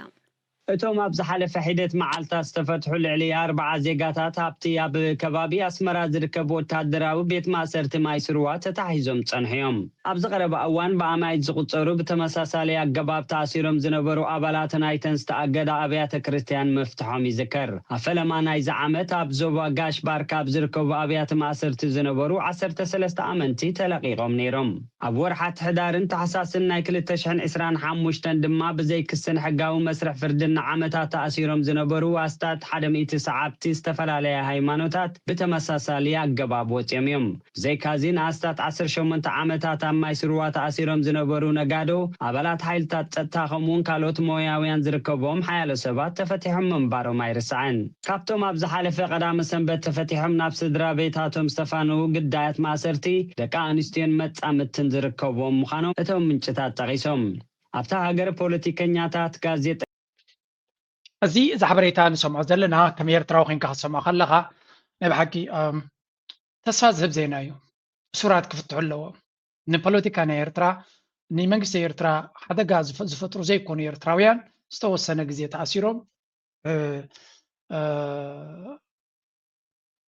መንግስቲ ኤርትራ እንታይ ይገብርን እናቱ ኣካይዳ ዘለዎ ኮይኑ እሱራትና ክፍትሑ ክሰምዕ ከለኻ ናይ ሕጎስ እየ I'm really happy ፍላይ ዝና ሃይማኖት እሱራት ገለመለ የስ ሃይማኖት ንባዕሉ ፖለቲካ ምዃኑን ኣብ ብዙሕ ነገራት ንግንዘብ ስለ ዘለና እቲ ሕጊ ናይቲ ሃገር ንጹር ዝኾነ ዝን ኢሉ እንድሕሪ ዝነግር ኮይኑ ንዑ ዝሕዝ ክትኣስሮ ትኽእል ኢኻ ግን እሱራትናስ ክፍትሑ ክኽእሉ ኣሎ ስለዚ እዚ ተፈቲሖም ዝብል ዜና ሓደ ካብቲ ናብ ጽቡቕ ገጽና ክንከይድ ከለና ተስፋ ዘስንቐካ ነገር እዩ ኣብ ኤርትራ ተኣሲሮም ዘሎ ብዝተፈላለየ መንገዲ ነታ ሃገራዊ ድሕነት ነታ ሃገርና ሓደጋ ዘይኮኑ ሰባት ተለዉ ክወፁ እንተዝኽእሉ ክወፁ ከለዋ ናይ ሕጉስ እየ يس كمان زجبرك السر على الوجن الصورات كفتح لهم كنبل كلنا ويون ولا ونتي human rights بحال بيرترا تيب من قديو يعني سيرترا يزرر بس لازلهم يرتراون أكل نايت مسوم زرر بوزلو يكون زوج زلوا قبل هيكل يجن it's a good move سبوق سقمتي سبوق تبقسو سبوق حسابيو يبلع لهم أما ودعتا حنت زينا نزي قدايزي بزا نزي نام عبل زخيت سلازلو حنت زنتن كبلاي كلني يجن حنت زينا يسمع له حج نزا فيديو بزا باز مع كلام مبرق زكايت زلو كد قداي مالتيو region as we እንታይ ዝሰምዕ ዘለኹ ንሳ ድማ ዶናልድ ትራምፕ መግለፂ ውፅኢ ኣሎ እቲ መግለፂ ናቱ ድማ እንታይ ዝብል ምስ ኢራን ዝኾነ ይኹን ዝርርብ ከነካይድ ኣይንደልን ኢና ሙሉእ ኢዶም ክብሎም ሙሉእ ብምሉእ ክማረኹ ክእሉ ኣለዎም so there is nothing we can do ሙሉእ ብምሉእ ኢዶም እንተ ሂቦም ጥራይና ነቲ ኩናት ክንውድኦ ንኽእል ዝብል መግለፂ ኣውፅኡ ኣሎ ቅድሚ ዝተወሰነ ደቃይቕ ዝወፀ ሓበሬታ እዚ ስለዚ ኣሜሪካ ድማ ኩሉ ዝከኣላ ክትገብር እያ ሙሉእ ብምሉእ ሬጂም ቼንጅ ክገብር ከም ዘለዎ ሙሉእ ዕንወት ከውርድ ከም ዝኾነ ተዛሪቡ ኣሎ ስለዚ ነቲ ኩነታት እቲ ኩናት እናበርትዐ ክኸይድ እምበር እናፈኾሰ ክኸይድ ከም ዘይኮነ ኢና ንርኢ ዘለና ኢራን will have a great future make Iran great again ሚጋ ዝብል ቃል ይጥቀም ኣሎ ስለዚ እቲ ሬጂም ቼንጅ ዝብል ዘሎ ብዝበርትዐ መንገዲ ክገብሮ ክፍትን እዩ ንሕና ድማ ነቲ ኩነታት ኣብ እዋኑ ፀብፃብ ክንበኩም ክንፍትን ኢና ላይክ ሼር ምግባር ምድጋፍ ድማ ይተቋርፁ በዚያ ክንውድእ مريتيناتي بحريناتي عسبيناتي دقليناتي ودبيناتي وزعيناتي اي تقاوتو عطو مريتي